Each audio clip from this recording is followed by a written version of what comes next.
السلام عليكم ورحمة الله وبركاته. بسم الله الرحمن الرحيم. الحمد لله رب العالمين وبه نستعين والعاقبة للمتقين ولا عدوان إلا على الظالمين. أصلي وأسلم أفضل الصلاة وأزكى السلام وأتم التسليم نبينا وحبيبنا محمد صلى الله عليه وآله وصحبه وسلم تسليما كثيرا. بلغ الرسالة وأدى الأمانة ونصح الأمة. إن نريد إلا الإصلاح ما استطعت وما توفيقي إلا بالله عليه توكلت وإليه أنيب. رب اشرح لي صدري ويسر لي أمري واحلل عقدة من لساني يفقه قولي. أعوذ بالله من الشيطان الرجيم. بسم الله الرحمن الرحيم. إن الإنسان خلق هلوعا إذا مسه الشر جزوعا وإذا مسه الخير منوعا إلا المصلين. സ്നേഹവും ബഹുമാനവും നിറഞ്ഞ വിശ്വാസിനികളെ, സച്ചരിതരും സദ്വൃത്തരുമായ എൻ്റെ പ്രിയപ്പെട്ട സഹോദരി സഹോദരങ്ങളെ, കാരുണ്യവാനായ അള്ളാഹു നമ്മെയും ഈ മഹനീയമായ ഇൽമിൻ്റെ സദസ്സിനെയും അനുഗ്രഹിക്കുമാറാകട്ടെ, ഖബൂൽ ചെയ്യുമാറാകട്ടെ. അള്ളാഹുവിൻ്റെ ദീന് കേൾക്കാനും പഠിക്കാനും നമ്മൾ ഉപയോഗപ്പെടുത്തുന്ന ഈ ചെറിയ സമയം വരാനിരിക്കുന്ന ശാശ്വതമായ പാരത്രിക വിജയത്തിൻ്റെ കാരണമായി അള്ളാഹു നമ്മിൽ നിന്ന് ഖബൂൽ ചെയ്യുമാറാകട്ടെ. ഈ സദസ്സിന് അള്ളാഹു വാഗ്ദത്തം ചെയ്തിട്ടുള്ള എല്ലാ അനുഗ്രഹങ്ങളും റഹ്മത്തുകളും മഗ്ഫിറത്തും നേടിയെടുത്ത് പിരിഞ്ഞു പോകാനുള്ള തൗഫീഖ് അള്ളാഹു നമുക്ക് പ്രദാനം ചെയ്യണം. ആമീൻ യാ റബ്ബൽ ആലമീൻ. പരിശുദ്ധ റമളാൻ അതിശീഘ്രഗതിയിൽ മുന്നോട്ട് പോയിക്കൊണ്ടിരിക്കുകയാണ്. ഒന്നാമത്തെ 10 അവസാനിച്ച് റമളാൻ അതിൻ്റെ മധ്യത്തിലേക്ക് അടുത്തുകൊണ്ടിരിക്കുകയാണ്. വളരെ ആത്മാർത്ഥമായൊരു അവലോകനം കഴിഞ്ഞ നാളുകളിൽ അല്ലാഹു സുബ്ഹാനഹു തആല നോമ്പിൻ്റെ ലക്ഷ്യമായി നിർണയിച്ചു തന്നിട്ടുള്ള തഖ്വ അത് കൈവരിക്കാനും നേടിയെടുക്കാനൊക്കെ സാധിച്ചിട്ടുണ്ടോ എന്നൊരു ആത്മപരിശോധന വളരെ അത്യാവശ്യമാണ്. നോമ്പ് അവസാനിക്കുന്ന അന്ന്, റമളാൻ 30-ൻ്റെ അന്ന് ഉണ്ടാക്കിയെടുക്കേണ്ടതല്ല ഈ തഖ്വ എന്നൊക്കെ പറയുന്നത്. അത് അതിൻ്റെ ഓരോ രാപ്പകലുകൾ കഴിയുമ്പോഴും തഖ്വയുടെ തോത് നമ്മുടെ ജീവിതത്തിൽ വർദ്ധിപ്പിക്കേണ്ടതുണ്ട്. കഴിഞ്ഞ നാളുകളിൽ അതിനെനിക്ക് സാധിച്ചിട്ടുണ്ടോ എന്നൊരു പരിശോധനയും എവിടെയെങ്കിലും കുറവ് വന്നിട്ടുണ്ടെങ്കിൽ അത് നികത്താനുള്ള പരിശ്രമവും നമ്മുടെ ഭാഗത്തുണ്ടാവണം. അള്ളാഹു നമുക്കതിന് തൗഫീഖ് പ്രദാനം ചെയ്യട്ടെ.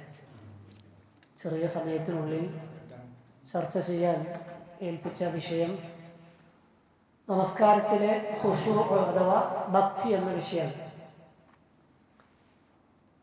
ആ വിഷയം ചർച്ച ചെയ്യുമ്പോൾ ഓർമ്മകളിലേക്ക് വരുന്ന ചരിത്രം ഒരു യുദ്ധത്തിൻ്റെ ചരിത്രമാണ്. ദാത്തുർ റിഖാ എന്ന യുദ്ധം കഴിഞ്ഞ് റസൂലുള്ളാഹി സ്വല്ലല്ലാഹു അലൈഹി വസല്ലം സഹാബത്തൊക്കെ മടങ്ങി വരുന്ന വഴിയിൽ യാത്രാപ്രയാസങ്ങൾ കൊണ്ട് സന്ധ്യയായപ്പോൾ, രാത്രിയായപ്പോൾ ഒരു സ്ഥലത്ത് വിശ്രമിക്കാൻ വേണ്ടി പ്രവാചകനും സഹാബത്തൊക്കെ തമ്പടിച്ചു.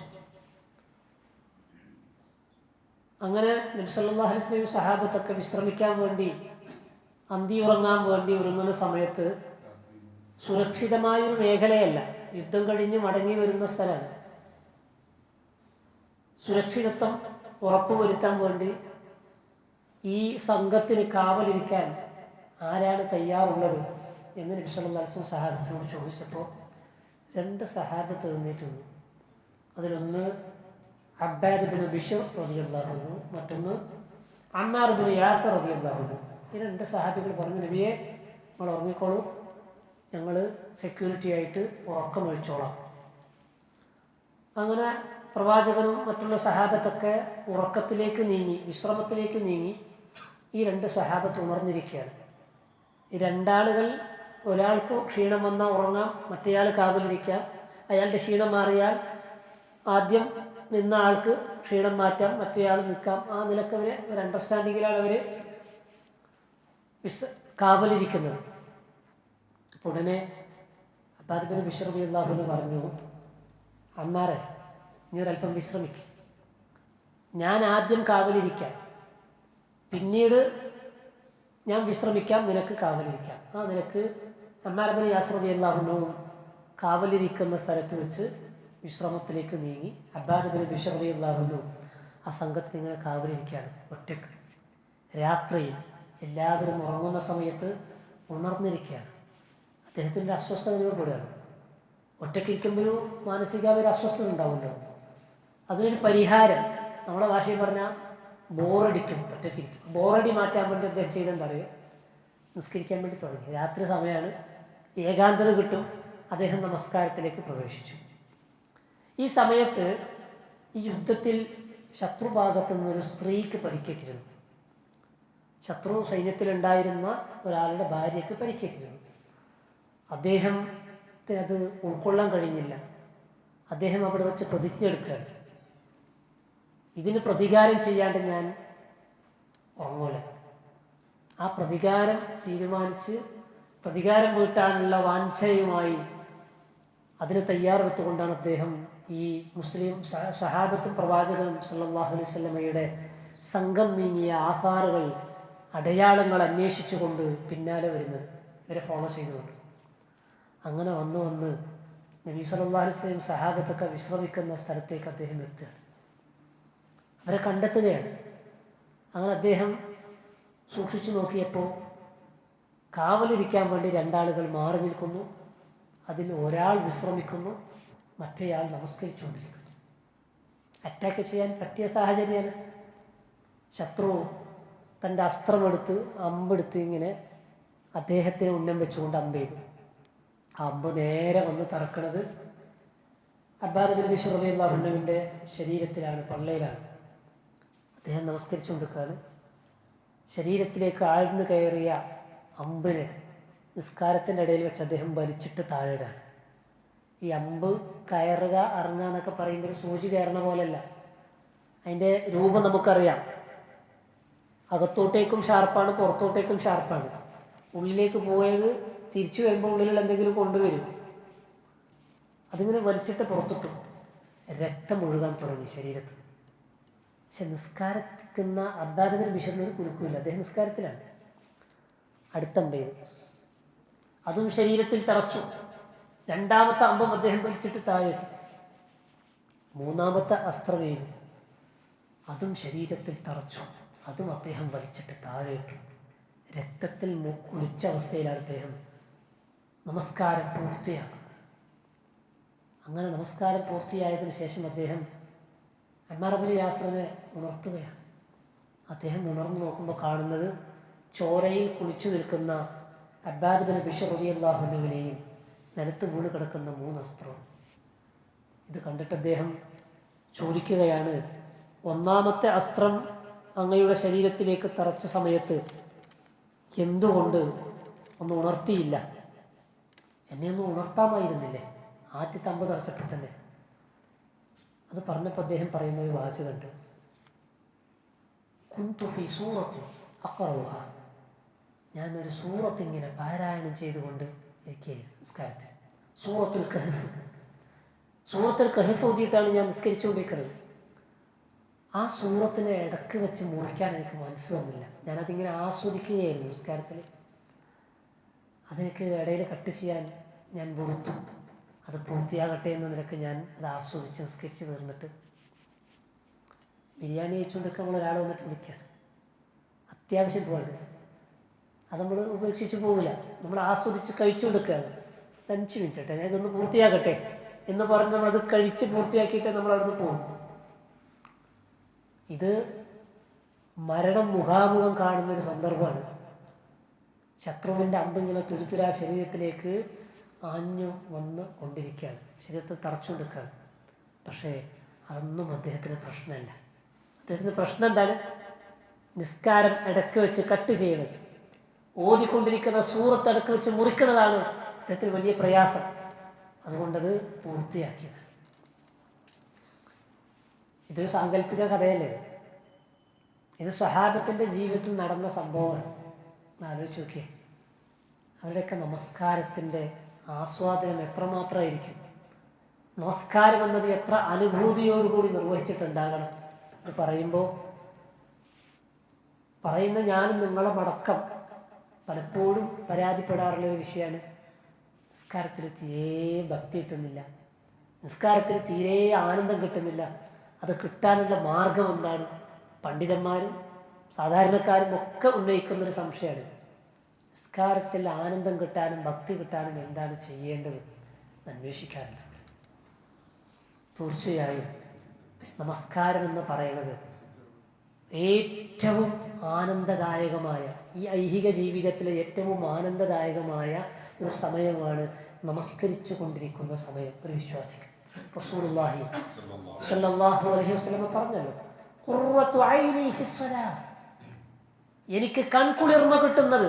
ഈ കൺകുളിർമ, ഖുർറത്തു ഐൻ എന്ന് പറഞ്ഞാൽ ആനന്ദത്തിൻ്റെ ഏറ്റവും ടോപ്പ് ലെവലാണ്, സന്തോഷത്തിൻ്റെ ഏറ്റവും ടോപ്പ് ലെവലാണെന്ത്? കൺകുളിർമ എന്നൊക്കെ പറയണത്. കണ്ണ് കുളിർത്തു പോയി സന്തോഷം. റസൂലുള്ളാഹി തങ്ങൾ പറയാണ്, ഖുർറത്തു ഐനി ഫിസ്സലാ, നിസ്കാരത്തിലാണ് എനിക്ക് കൺകുളിർമ കിട്ടുന്നത്. നമ്മൾ 30 കൊല്ലമായിട്ട് 40 കൊല്ലമായിട്ട് 50 കൊല്ലമായിട്ട് 60 കൊല്ലമായിട്ടൊക്കെ നിസ്കരിക്കും. ഏതെങ്കിലും ഒരു നിസ്കാരം കഴിഞ്ഞിട്ട് ഒരു കൺകുളിർമ, ഒരാനന്ദം സാധാരണ പറയാറില്ലേ? നിസ്കരിച്ച് കഴിഞ്ഞിട്ടായിട്ടൊരു റാഹത്ത്, നിസ്കരിച്ചിട്ടില്ല എന്നൊരു ബേജാറുണ്ടാവലുണ്ട്. ഭക്ഷണം കഴിക്കുമ്പോൾ തൊണ്ടയിൽ മുള്ള് കുടുങ്ങിയാൽ ആ മുള്ള് പുറത്തെടുക്കുന്നത് വരെ പ്രയാസമാണ്, പുറത്തെടുത്ത് കഴിഞ്ഞാൽ ആശ്വാസമാണ്. ഇത് പറയും നിസ്കാരം അതൊന്ന് കഴിച്ചില്ലായ, നിസ്കാരമൊക്കെ കഴിഞ്ഞു സമാധാനമായി. റസൂലുള്ളാഹി സ്വല്ലല്ലാഹു അലൈഹി വസല്ലം ബാങ്ക് വിളിച്ച ബിലാൽ റളിയല്ലാഹു അൻഹുവിനോട് നമസ്കാരത്തിന് ഇഖാമത്ത് വിളിക്കാൻ പ്രവാചകൻ നിർദ്ദേശിക്കുന്നത്, ആവശ്യപ്പെടുന്നത് എങ്ങനെ? അർഹ്നാ യാ ബിലാൽ, വാ നമുക്കൊന്ന് റാഹത്താകാം. എങ്ങനെ? നിസ്കരിച്ചിട്ട് റാഹത്താകാനല്ല, നിസ്കാരത്തിലേക്ക് വിളിക്കാൻ. ആ നിസ്കാരമായിരുന്നു പ്രവാചകന്റെ ആനന്ദം, സ്വഹാബത്തിൻ്റെ ആനന്ദം. സ്വഹാബത്തിന് പരലോകത്തെക്കുറിച്ചും സ്വർഗത്തെക്കുറിച്ചും ഒക്കെ പറയുമ്പോൾ അവർക്കുണ്ടായിരുന്ന ആശങ്ക എന്താണെന്നറിയോ? നാളെ പരലോകത്ത് സ്വർഗത്തിൽ ചെന്ന് അവിടെ നിസ്കാരമില്ല. നിസ്കാരമില്ലെങ്കിൽ എന്താ അനുഭൂതിയാണ് കിട്ടുക? നിസ്കാരമില്ലാത്തൊരു ലോകം, അവിടെ കിട്ടുന്നൊരു സുഖം അവർക്ക് സങ്കല്പിക്കാൻ പോലും പറ്റിയില്ല. നമ്മളൊക്കെ എങ്ങനെയായിരിക്കും ചിന്തിക്കാന്നറിയാം? ആടെ പോയിട്ട് ഒന്ന് നിസ്കരിക്കണം, വീടിന്ന് കുറേ നിസ്കരിച്ച് ഇപ്പം ആടെ പോയിട്ട് നിസ്കരിക്കാറുണ്ടോ എന്ന് ചോദിക്കും. സഹാബത്ത് പറഞ്ഞതറിയാം, നമസ്കാരത്തിൽ കിട്ടുന്ന ഒരു ആനന്ദമില്ലേ, അതാണ് സ്വർഗീയമായ സ്ഥായിയായ ആനന്ദം.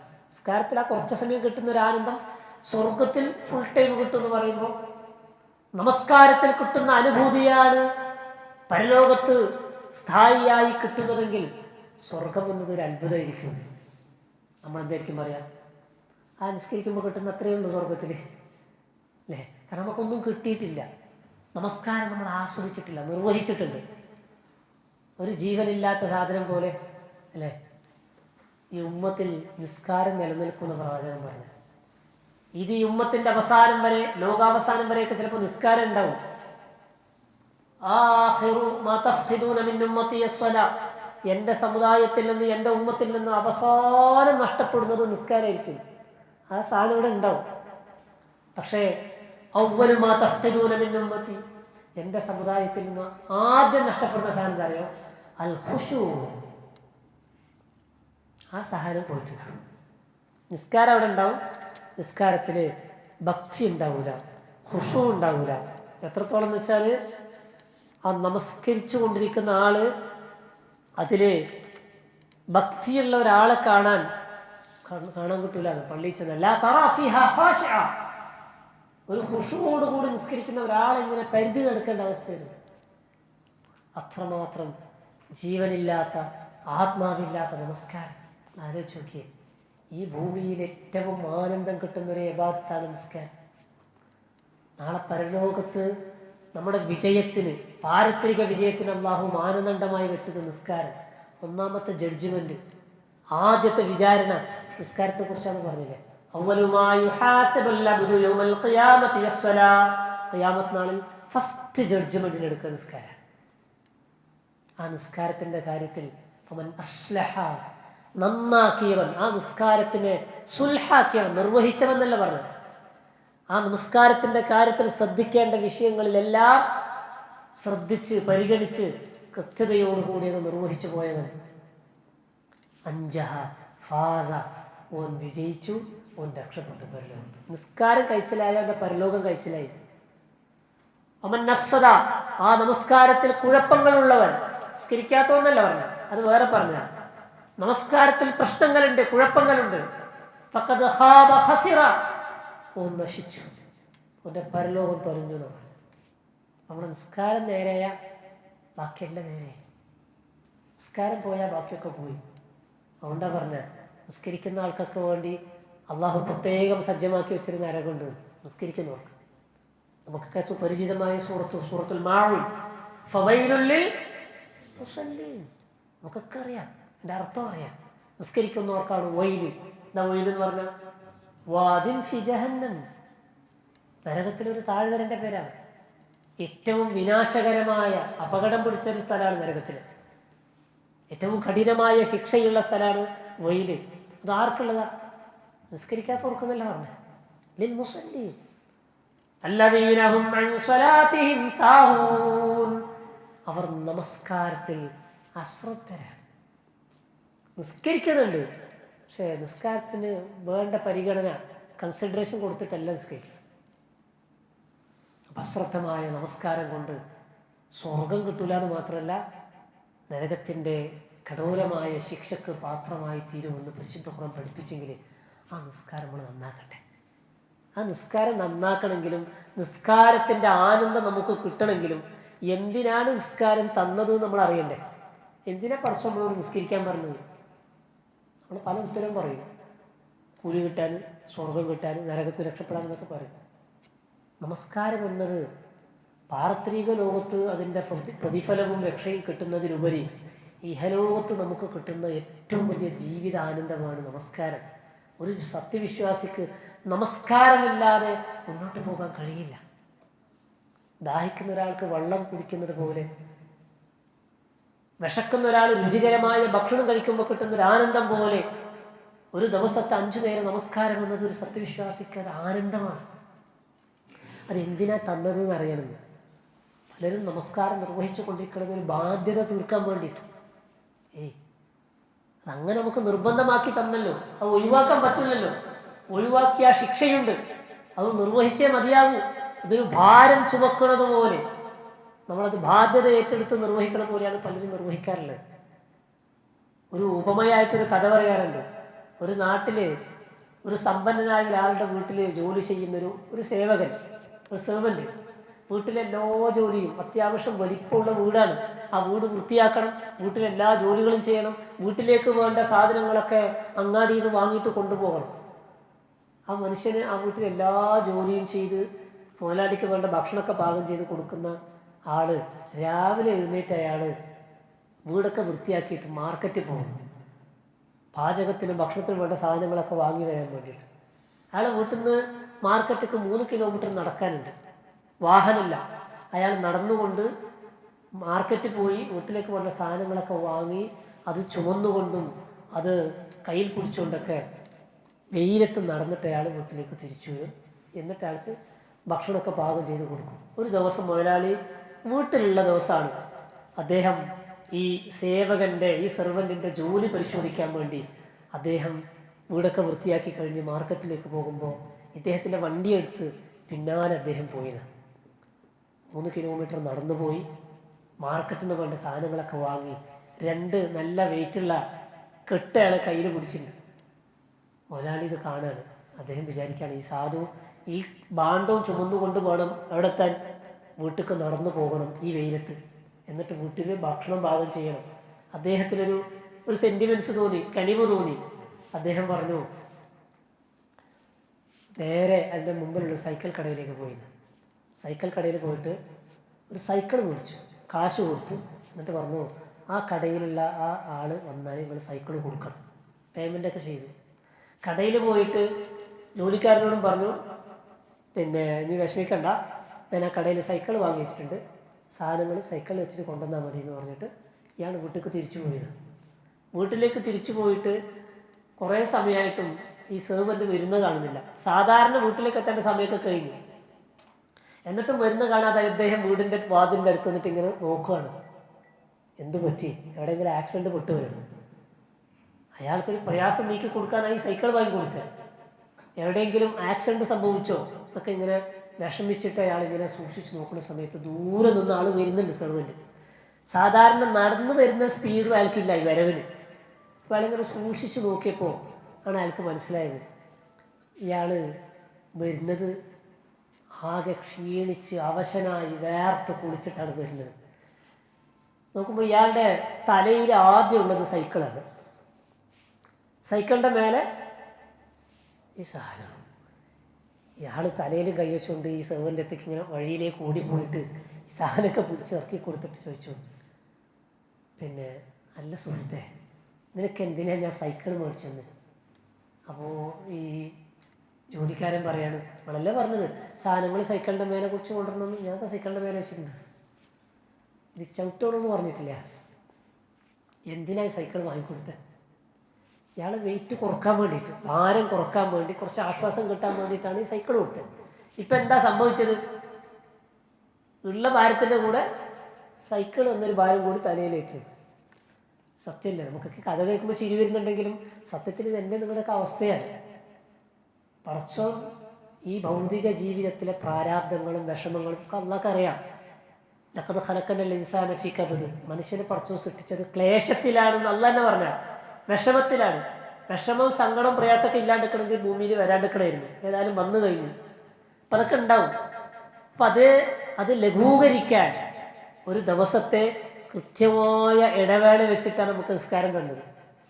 രാവിലെ സുബഹിക്ക് എണീച്ചിട്ട് സുബഹിസ്കരിച്ചതിന് ശേഷം നമ്മൾ 4 റക്അത്ത് ളുഹറും 4 റക്അത്തിൻ്റെ അസ്റും മഗ്രിബിൻ്റെ 3ഉം ഇശാഇൻ്റെ 4 രാവിലെ തന്നെ നേരത്തെ കളായിട്ടൊന്നുമില്ല. പറ്റുമോ? പറ്റൂല. പിന്നെയും പറ്റൂല, ശേഷം പറ്റൂല, മുമ്പും പറ്റൂല.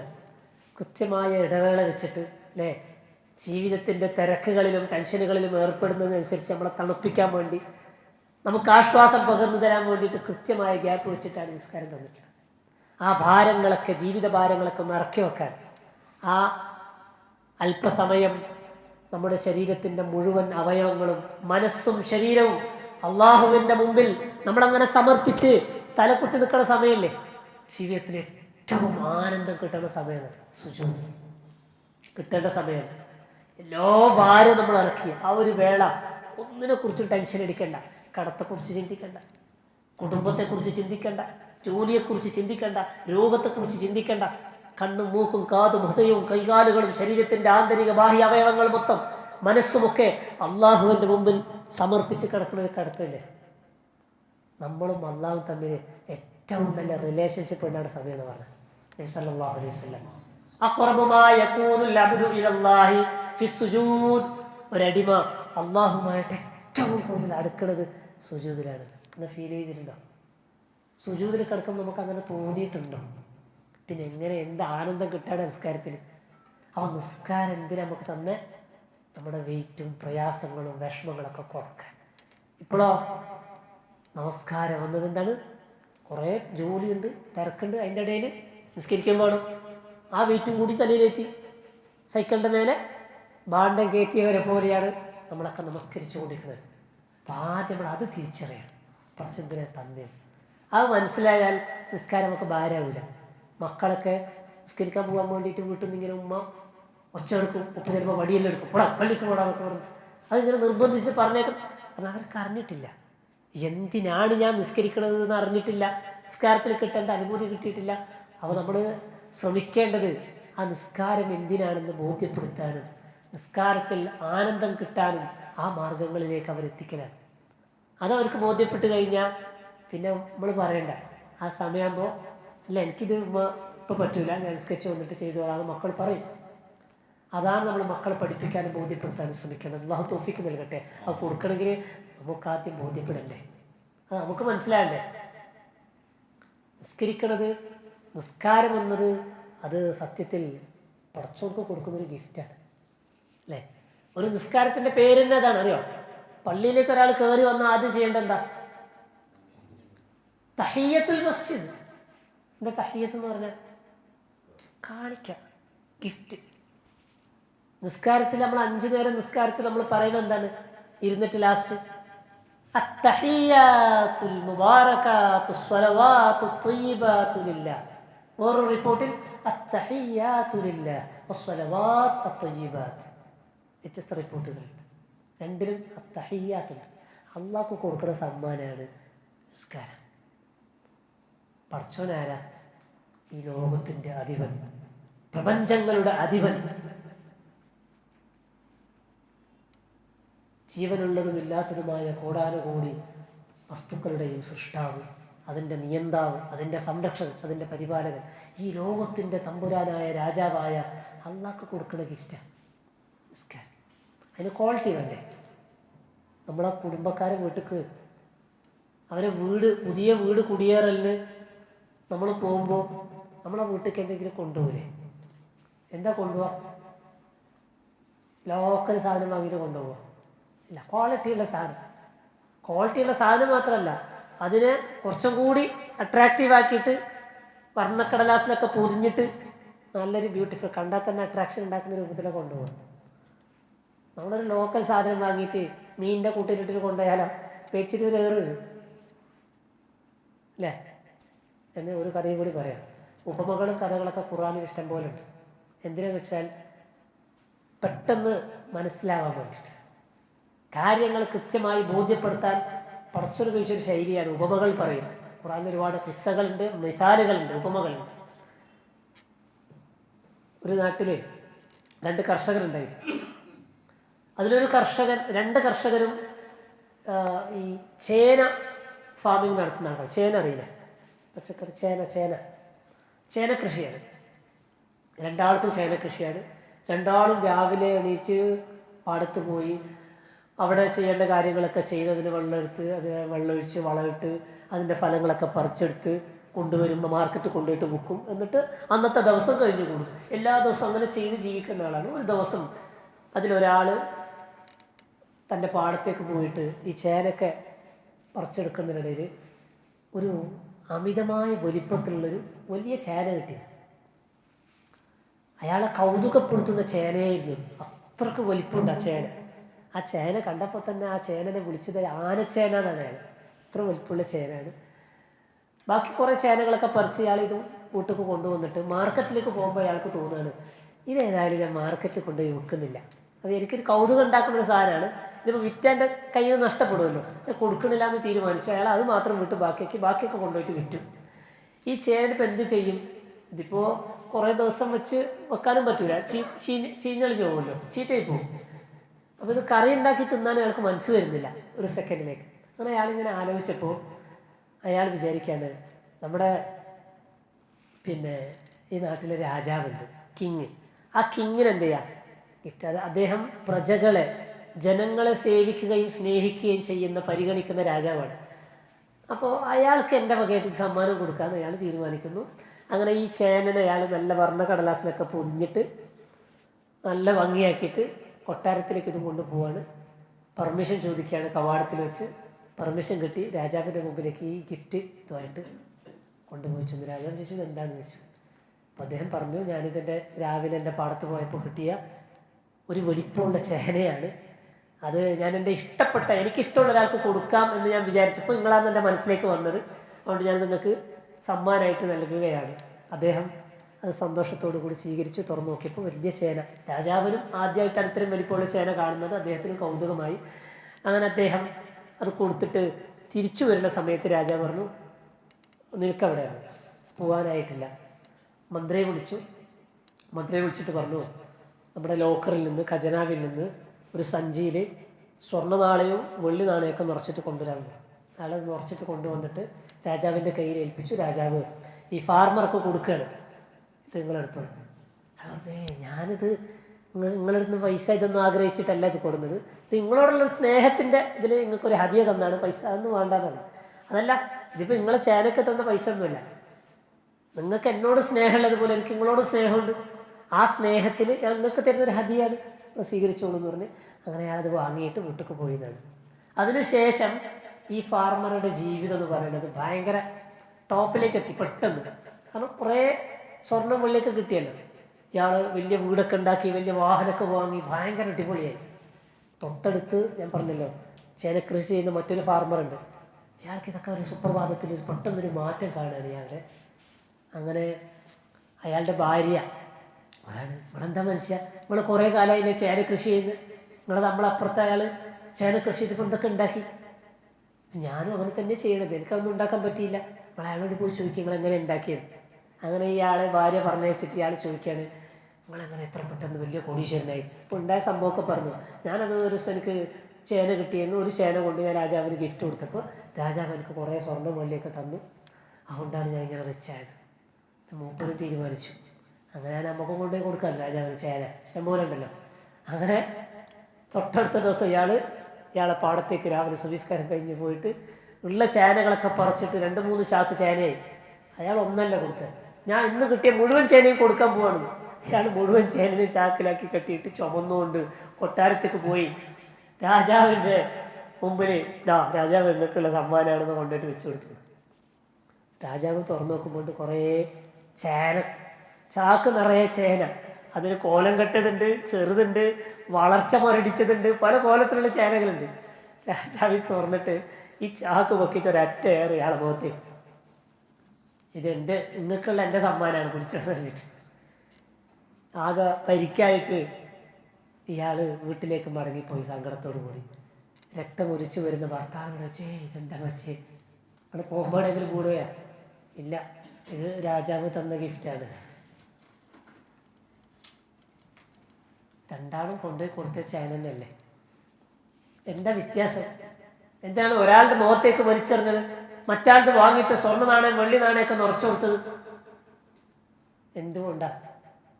ആ ഗിഫ്റ്റ് രാജാവിന് സൂട്ടല്ല, കൊടുത്ത സമ്മാനം രാജാവിന് സൂട്ടബിൾ അല്ലാത്തതുകൊണ്ടാണ് വലിച്ചെറിഞ്ഞത് അല്ലേ? ഈ ലോകത്തിൻ്റെ രാജാവായ അള്ളാഹുവിന് നമ്മൾ കൊടുക്കുന്നൊരു സമ്മാനം, അതിനൊരു ക്വാളിറ്റി ഉണ്ടാവണ്ടേ, അതിനൊരു ക്വാളിറ്റി വേണ്ടേ, അതിനൊരു നിലവാരം വേണ്ടേ? പടച്ചോന് സൂട്ടായ സമ്മാനമല്ലേ അള്ളാഹ് കൊടുക്കേണ്ടത്? ആണോ? നമ്മൾ നിസ്കരിച്ച അസ്റുസ്കാരം, നേരത്തെ നിസ്കരിച്ച മുഹുറിസ്കാരം, രാവിലെ നിസ്കരിച്ച സുബഹിസ്കാരം പടച്ചോർക്ക് സൂട്ടായ സമ്മാനമാണോ? ഞാനും നിങ്ങളൊക്കെ പരിശോധിക്കണം, അല്ലെങ്കിൽ അത് തിരുത്തണം. ഇല്ലെങ്കിൽ ആ മറ്റേ ചാക്ക് വെച്ചെറിഞ്ഞില്ലേ, അതുപോലെ വെച്ചിട്ട് ജേറിക്കണം അങ്ങോട്ടേക്ക്. നിങ്ങളെ ഊറും വേണ്ട, നിങ്ങളെ അസറും വേണ്ട, നിങ്ങളെ മകരിവും വേണ്ട, അത് വെച്ചെറിയും. അള്ളാഹു മനസ്സിലാക്കാൻ തൗഫീഖ് നൽകട്ടെ. സ്വല്ലി സ്വലാത്തൻ തലീഖു ബില്ലാഹി അസ്സ വജല്ല ഇല്ലാ തജിദ് ഇലാഹൻ യലീഖു ബിഹി സ്വലാത്തക്. സ്വല്ലി സ്വലാത്തൻ, നീ ഒരു നമസ്കാരം നിർവഹിക്കണം, തലീഖു ബില്ലാഹി അസ്സ വജല്ല, പ്രതാപിയായ ഉന്നതനായ അള്ളാഹുവിന് യോജിച്ച രൂപത്തിലുള്ളൊരു നിസ്കാരം നിർവഹിക്കണം. ഇല്ല, അങ്ങനെ നിങ്ങൾ നിസ്കരിക്കുന്നില്ലെങ്കിൽ തജിദ് ഇലാഹൻ, നിങ്ങളൊരു അള്ളാനെ വേറെ കണ്ടെത്തണം. യലീഖു ബിഹി സലാത്തക, നിങ്ങൾ നിസ്കരിച്ച ഈ അസ്രസ്കാരത്തിന് സൂട്ടായ ഒരു അള്ളാനെ വേറെ നോക്കും. ആ അള്ളാഹ്ക്ക് ഈ നിസ്കാരം വേണ്ട. ഗൗരവമുള്ള വിഷയമാണ്. നിസ്കരിച്ചിട്ട് കാര്യമില്ല, അള്ളാഹു സ്വീകരിക്കപ്പെടുന്ന നിസ്കാരമാവണ്ടേ. ഒരു താബിഈ പണ്ഡിതൻ്റെ കഥയുണ്ട്. ഒരു നെയ്ത്തുകാരനായ, തുണി നെയ്ത്തുകാരനായ, പരവതാനികളും വിരിപ്പുകളൊക്കെ നെയ്തു കൊടുക്കുന്നൊരു ഖിസ്സാർ, അതാഉസ്സലം എന്ന് പറയുന്ന ഒരു താബി, അറിയപ്പെട്ടൊരു ചരിത്രകാരനാണ്. അദ്ദേഹം ആ നാട്ടിൽ ഏറ്റവും നന്നായി നെയ്യുന്ന മനുഷ്യനാണ്, ഏറ്റവും നന്നായി നെയ്തു കൊടുക്കുന്ന ആളാണ്. രാജാവിന് വേണ്ടി ഒരു പരവതാനി ഉണ്ടാക്കാൻ വേണ്ടി ഏൽപ്പിച്ചു. സാധാരണ അദ്ദേഹം നല്ല നെയ്ത്തുകാരനാണ്, അത് ഏൽപ്പിച്ചത് രാജാവ് കൂടിയാകുമ്പോൾ പിന്നെ പറയണ്ടല്ലോ. അദ്ദേഹം നല്ല സമയമെടുത്തിട്ട്, മാസങ്ങളെടുത്തിട്ടാണ് രാജാവിന് വേണ്ടി ഒരു പരവതാനി തയ്യാറാക്കിയത്. അദ്ദേഹത്തിൻ്റെ എല്ലാ കഴിവുകളും എല്ലാ മികവുകളും അദ്ദേഹത്തിൻ്റെ ആ ജോലിയിൽ അദ്ദേഹം കാണിച്ചു. അങ്ങനെ പരവതാനിയൊക്കെ റെഡിയാക്കിയിട്ട് രാജാവിൻ്റെ മുമ്പിൽ കൊണ്ടുപോയി വെച്ചു. രാജാവ് അതൊന്ന് നിവർത്തി നോക്കിയിട്ട് അതിലുള്ള ധാരാളം പോരായ്മകൾ, രാജാവ് കണ്ടെത്തിയ ഒരുപാട് ന്യൂനതകളുണ്ടായിരുന്നു, അതൊക്കെ കാട്ടിക്കൊടുത്തു ഈ നെയ്ത്തുകാരൻ. ആ നാട്ടിലെ പ്രശസ്തനായ നെയ്ത്തുകാരനാണ്. അദ്ദേഹത്തിൻ്റെ നിങ്ങൾ ഇതിൻ്റെ വർക്ക് ഡിസൈൻ ചെയ്തപ്പോൾ ഇതിന് ഇത്ര നീളം വേണ്ട, ഇതിന് ഇത്ര തടി വേണ്ട, ഇതിന് ഇന്ന ത്രെഡായിരുന്നു ഉപയോഗിക്കേണ്ടിയിരുന്നത്, ഇങ്ങനെ ഓരോന്നോരോന്ന് രാജാവ് അങ്ങോട്ട് പറഞ്ഞു കൊടുത്തു. ഇത്രയും കാലം എടുത്തിട്ട്, മാസങ്ങളെടുത്തിട്ട് നെയ്തുണ്ടാക്കിയ പരവതാനീൻ്റെ കുറ്റം പറയുന്ന സമയത്ത് ഇദ്ദേഹത്തിന് പിടിച്ചിക്കാൻ പറ്റിയില്ല. അദ്ദേഹം കരയുകയാണ്. രാജാവ് അദ്ദേഹത്തെ ആശ്വസിപ്പിക്കുകയാണ്, നിങ്ങൾ ബേജാറാവില്ല, നിങ്ങൾ അധ്വാനിച്ചതിന് നിങ്ങൾ അധ്വാനത്തിൻ്റെ വില നൽകാതിരിക്കാൻ വേണ്ടിയല്ല ഞാൻ പറഞ്ഞത്, മറിച്ച് അടുത്ത പ്രാവശ്യം നിങ്ങൾ നെയ്യുമ്പോൾ ഇതൊക്കെ ഒന്ന് തിരുത്തിയിട്ട് ഇതിനേക്കാളും നന്നാക്കുമല്ലോ, അതിനു വേണ്ടിയാണ്. നിങ്ങളിതിനു വേണ്ടി സഹിച്ച ത്യാഗവും കഷ്ടപ്പാടും അധ്വാനങ്ങൾക്കൊക്കെ ഞാൻ അതിനനുസരിച്ചുള്ള വില നിങ്ങൾക്ക് ഞാൻ തരും, അതിന് ബേജാറാവണ്ട എന്ന് പറഞ്ഞ് ആശ്വസിപ്പിക്കുമ്പോൾ അത്താഉ സലമ റഹ്മത്തുള്ളാഹി അലൈഹി രാജാവിനോട് പറയണേ, ഞാൻ കരഞ്ഞത് നിങ്ങൾ പൈസ തരൂലെന്ന് പേടിച്ചിട്ടൊന്നുമല്ല, ഞാൻ നന്നായി നെയ്ത്ത് നടത്തുന്ന ആളാണ്, അത് രാജാവിന് വേണ്ടിയാണെന്ന് പറഞ്ഞെനിക്ക് എന്നെ ഏൽപ്പിച്ചപ്പോൾ ഞാൻ കൂടുതൽ ശ്രദ്ധിച്ചും സൂക്ഷിച്ചുമാണ് ഞാൻ ഈ പരവതാനി നെയ്തുണ്ടാക്കിയത്. അതിലൊരു കംപ്ലൈൻറ്റും വരാൻ പാടില്ല, ഒരു കുറവുണ്ടാകാൻ പാടില്ല എന്ന് അത്രമാത്രം ശ്രദ്ധ കൊടുത്തുകൊണ്ടാണ് ഞാൻ ഈ നെയ്ത്ത് പൂർത്തിയാക്കിയത്. പക്ഷേ രാജാവിൻ്റെ മുമ്പിലെത്തി നിവർത്തി വെച്ചപ്പോൾ, അതിനെ സൂക്ഷ്മ പരിശോധനയ്ക്ക് വിധേയമാക്കിയപ്പോൾ അതിലൊരുപാട് ന്യൂനതകൾ കണ്ടെത്താൻ കഴിഞ്ഞുവെങ്കിൽ ഞാൻ ഇത്രയൊന്നും ശ്രദ്ധ ചെലുത്താത്ത, ഞാൻ ഇത്രയൊന്നും സൂക്ഷ്മത പാലിക്കാത്ത ഈ ലോകത്തിൻ്റെ രാജാവിൻ്റെ മുമ്പിൽ ഞാൻ സമർപ്പിക്കുന്ന ആരാധനാ കർമ്മമാണ് എൻ്റെ ഇബാദത്തുകൾ, അതിൽപ്പെട്ട എൻ്റെ നമസ്കാരം. ഞാൻ ഇത്രയൊന്നും ശ്രദ്ധയും പരിഗണനയും സൂക്ഷ്മതൊന്നും കാണിക്കാറില്ല എങ്കിൽ ഇതാ രാജാവിൻ്റെ മുമ്പിൽ കൊണ്ടുപോയി വെക്കുമ്പോൾ ഇതിനെത്രമാത്രം ന്യൂനതകൾ ഉണ്ടാകും, ഇതെൻ്റെ റബ്ബ് സ്വീകരിക്കുമോ എന്ന് ഒരു വേള ഞാൻ ചിന്തിച്ചു പോയതാണ്. അവരൊക്കെ അങ്ങനെയായിരുന്നു. ഭൗതികമായ ഏത് കാര്യങ്ങൾ കിട്ടിയാലും പരലോകവുമായിട്ട് അങ്ങനത്തെ താരതമ്യം ചെയ്യും, പരലോകവുമായി ബന്ധപ്പെടുത്തും. മുൻഗാമികളായ സലഫു സാലിഹുകളുടെ ജീവിതം എങ്ങനെയായിരുന്നു? നടന്നുകൊണ്ട് യാത്ര ചെയ്തുകൊണ്ടിരിക്കെ പെട്ടെന്ന് അവിടെ ഇരുന്നിട്ട് കുപ്പായ പൊത്തി കരയാണ്. കൂടെ യാത്ര ചെയ്യുന്നവർ ചോദിക്കുകയാണ്, നിങ്ങളെന്ത് കരയണത്? എന്തെങ്കിലും സംഭവിച്ചോ? എന്തെങ്കിലും പ്രയാസം ഉണ്ടായോ? അസുഖം ബാധിച്ചോ?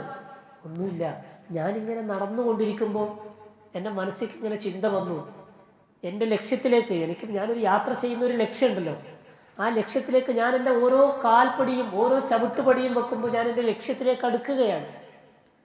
ഇതുപോലെ എൻ്റെ ആയുസ്സും തീർന്നു പോകുന്നുണ്ടല്ലോ, ഓരോ രാത്രിയും പകലും എൻ്റെ ആയുസ്സിൽ നിന്നിങ്ങനെ നഷ്ടപ്പെടുമ്പോൾ ഞാൻ മരണത്തിലേക്ക് അടുക്കുകയാണല്ലോ എന്നെൻ്റെ മനസ്സിലേക്ക് ചിന്ത വന്നപ്പോൾ കരഞ്ഞു പോയതാണ്. ഒരു യാത്ര ചെയ്യുമ്പോൾ അവർ മരണത്തെ ഓർക്കും.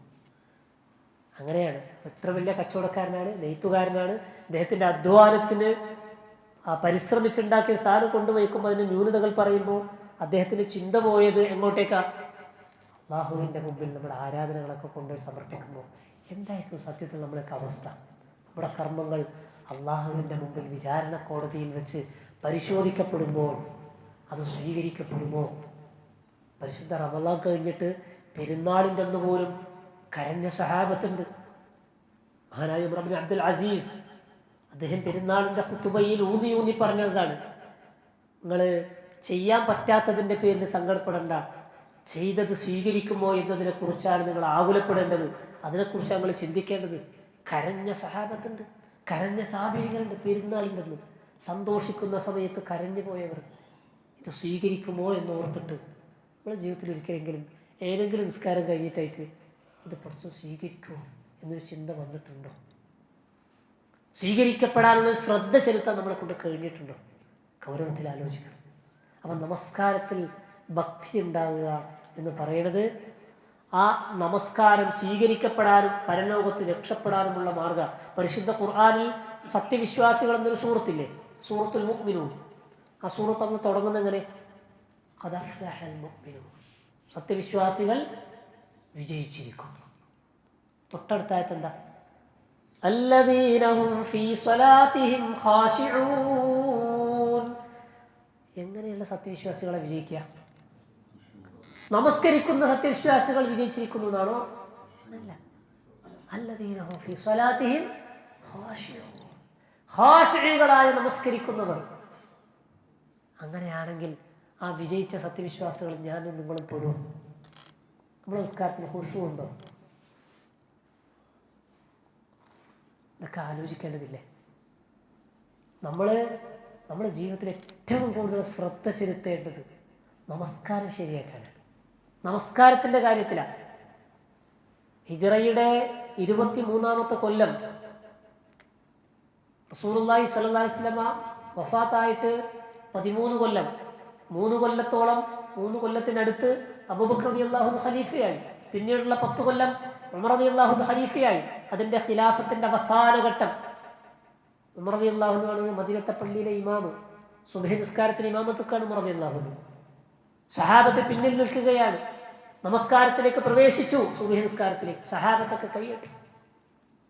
അപ്പോഴാണ് ഒരു അഗ്നി ആരാധകനായ മജൂസിയായ ഒരു ശത്രു, ഒരു ദുഷ്ടൻ, 2 തല മൂർച്ചയുള്ള വാള് കയ്യിൽ പിടിച്ച് അതിൽ വിഷം പുരട്ടിയിട്ട് സഫുകളെ വളർത്തി മാറ്റിയിട്ട് ഉമർ റളിയല്ലാഹു അൻഹുവിനെ കുത്തി വീഴ്ത്തുന്നത്. തുരുതുരാ പള്ളയിലേക്ക് കുത്തിയിട്ട് മിഹ്റാബിൽ രക്തത്തിൽ കുളിച്ച് ബോധം കെട്ട് വീഴാണ് ഉമർ റളിയല്ലാഹു അൻഹു. ആ ആക്രമിച്ച വ്യക്തി രക്ഷപ്പെടാൻ വേണ്ടി ഓടുന്ന സമയത്ത് സഫിൻ്റെ 2 ഭാഗത്തുള്ള ആളുകളെ കുത്തിയിരുന്നു, പിടിക്കാതിരിക്കാൻ വേണ്ടി. 13ഓളം ആളുകൾക്ക് അന്ന് കുത്തേറ്റിരുന്നു. അവസാനം അദ്ദേഹത്തെ വളഞ്ഞു പിടിക്കാൻ അബ്ദുറഹ്മാൻ ബിൻ ഔഫ് റളിയല്ലാഹു അൻഹു മുന്നോട്ട് പോയി. സഹാബത്തൊക്കെ വളഞ്ഞ് അദ്ദേഹം പിടിക്കപ്പെടുന്ന ഉറപ്പായ സമയത്താണ് സ്വന്തം കടാര പള്ളയിൽ കുത്തി ആത്മഹത്യ ചെയ്ത് ആ മനുഷ്യൻ മരിക്കുന്നത്. ഉമർ റളിയല്ലാഹു അൻഹു ബോധം കെട്ട് കിടക്കുകയാണ്. ഉമർ റളിയല്ലാഹു അൻഹു ആളുകളൊക്കെ വിളിക്കുകയാണ്, ബോധം തിരിച്ചു വരുന്നില്ല. ബോധം തിരിച്ചു വരാൻ വേണ്ടി ഉമർ റളിയല്ലാഹു അൻഹുവിനെ അടുത്തറിയുന്ന സഹാബത്ത് വിളിച്ചെങ്ങനെയാണെന്നറിയോ? യാ അമീറൽ മുഅ്മിനീൻ അസ്സലാ. അമീറുൽ മുഅ്മിനീൻ, നിസ്കാരം നിസ്കാരം എന്ന് പറഞ്ഞ് വിളിച്ചുകൊണ്ട് കണ്ണുറക്കണം. ആദ്യം ചോദിച്ച ചോദ്യം എന്നറിയോ? അസ്വല്ലന്നാസ്, ഇവിടെ ജമാഅത്ത് നടന്നോ? ജനങ്ങൾ നിസ്കരിച്ചോ? എൻ്റെ പിന്നിൽ അണിനിരുന്ന മൗമൂമിങ്ങളില്ലേ, അവർ നമസ്കാരം പൂർത്തിയാക്കിയോ? അടുത്ത വാചകം എന്താ അറിയോ? ലാ ഹല്ലം ഫിൽ ഇസ്ലാമി ലിമൻ തറക അസ്സലാം. നമസ്കാരം ഒഴിവാക്കിയവന് ഇസ്ലാമിൽ സ്ഥാനമില്ല. നിസ്കരിക്കാത്തവർക്ക് ഇസ്ലാമിൽ സ്ഥാനമില്ല. അൽഅഹ്ദുല്ലദീ ബൈനനാ വബൈനഹും അസ്സലാ വമൻ തറകഹാ ഖദ് കഫറ ഖാല റസൂലുള്ളാഹി സ്വല്ലല്ലാഹു അലൈഹി വസല്ലം. ഇത് കുഫറിൻ്റെയും ഇസ്ലാമിൻ്റെയും ഇടയിലുള്ള ഒരു കരാറാണ് നിസ്കാരം എന്ന് പറയുന്നത്. അത് ഒഴിവാക്കിയാൽ ഫമൻ തറകഹാ ഫഖദ് കഫറ, അവൻ കാഫിറായി എന്നാണ്, സത്യനിഷേധിയായി. എന്തെല്ലാം നിസ്സാരമായ കാര്യങ്ങൾക്ക് വേണ്ടി നിസ്കാരം ഒഴിവാക്കലുണ്ട് അല്ലേ? അത്യാവശ്യം നിസ്കരിക്കുന്ന ആൾക്കാരെന്നെ വീട്ടിലൊരു മരണം നടന്നാൽ പിന്നെ അവിടെ നിസ്കാരം ഉണ്ടാവില്ല. വീട്ടിലൊരു കല്യാണം ഉണ്ടെങ്കിൽ എന്നാടെ നിസ്കാരം ഉണ്ടാവില്ല. നോമ്പ് തുറ വെച്ചിട്ട് മാരി നിസ്കരിക്കാത്ത പെണ്ണുങ്ങളുണ്ട് അറിയുന്നത്. നോമ്പ് തുറ വീട്ടിൽ വെച്ചിട്ട് അന്ന് മാരി നിസ്കാരമില്ല, ഇശാ നിസ്കാരമില്ല, എപ്പോഴും നിസ്കരിക്കുന്ന തറാവിയില്ല, ഒക്കെ ഒഴിവാക്കി. നിസ്കാരത്തിന് കൊടുക്കുന്ന ഗൗരവം, എന്നാൽ നിസ്കാരത്തെ മനസ്സിലാക്കി അതിൻ്റെ ഗാംഭീര്യം ഗൗരവം മനസ്സിലാക്കി പരിഗണിക്കുന്ന ആളുകളുണ്ട്. നമ്മളെ ഖുർആൻ ക്ലാസ്സിനൊക്കെ വന്നുകൊണ്ടിരുന്നൊരു സ്ത്രീ ഉണ്ടായിരുന്നു. ആ സ്ത്രീക്ക് ശ്വാസതടസ്സം ഉണ്ടായി അഡ്മിറ്റ് ചെയ്തപ്പോൾ ഞാൻ എൻ്റെ ഭാര്യയും കൂടി വിസിറ്റിങ്ങിന് പോയപ്പോൾ ഓക്സിജൻ വെച്ചിട്ട് ഇങ്ങനെ കിടത്തിയിട്ടുണ്ട്. ശ്വസിക്കാൻ പറ്റുന്നില്ല. പക്ഷെ ഞങ്ങൾ പോകുന്ന സമയത്ത് ഒരു നിസ്കാരത്തിലാണ്. അതിന് എക്സ്ക്യൂസ് ഇല്ല. ബാക്കി എല്ലാത്തിനും എക്സ്ക്യൂസ് ഉണ്ട്. രോഗിയാണെങ്കിൽ നോമ്പ് നോക്കണ്ട, രോഗം മാറിക്കഴിഞ്ഞാൽ നോക്കിയാൽ മതി. മരിക്കണത് വരെ രോഗിയായാലോ അയാൾ നോമ്പ് നോക്കണ്ട, ഒരു നോമ്പിനൊരു മുദ്ദ് കൊടുത്ത് കിട്ടിയാൽ മതി. ഹജ്ജ് സമ്പത്തും ആരോഗ്യമുള്ള ആൾ ചെയ്താൽ മതി. സക്കാത്ത് സമ്പത്തിൻ്റെ നിസാബെത്തിയ ആൾ കൊടുത്താൽ മതി. നിസ്കാരമോ ശരീരത്തിൽ ആത്മാവുള്ള എല്ലാവരും നിർവഹിക്കണം.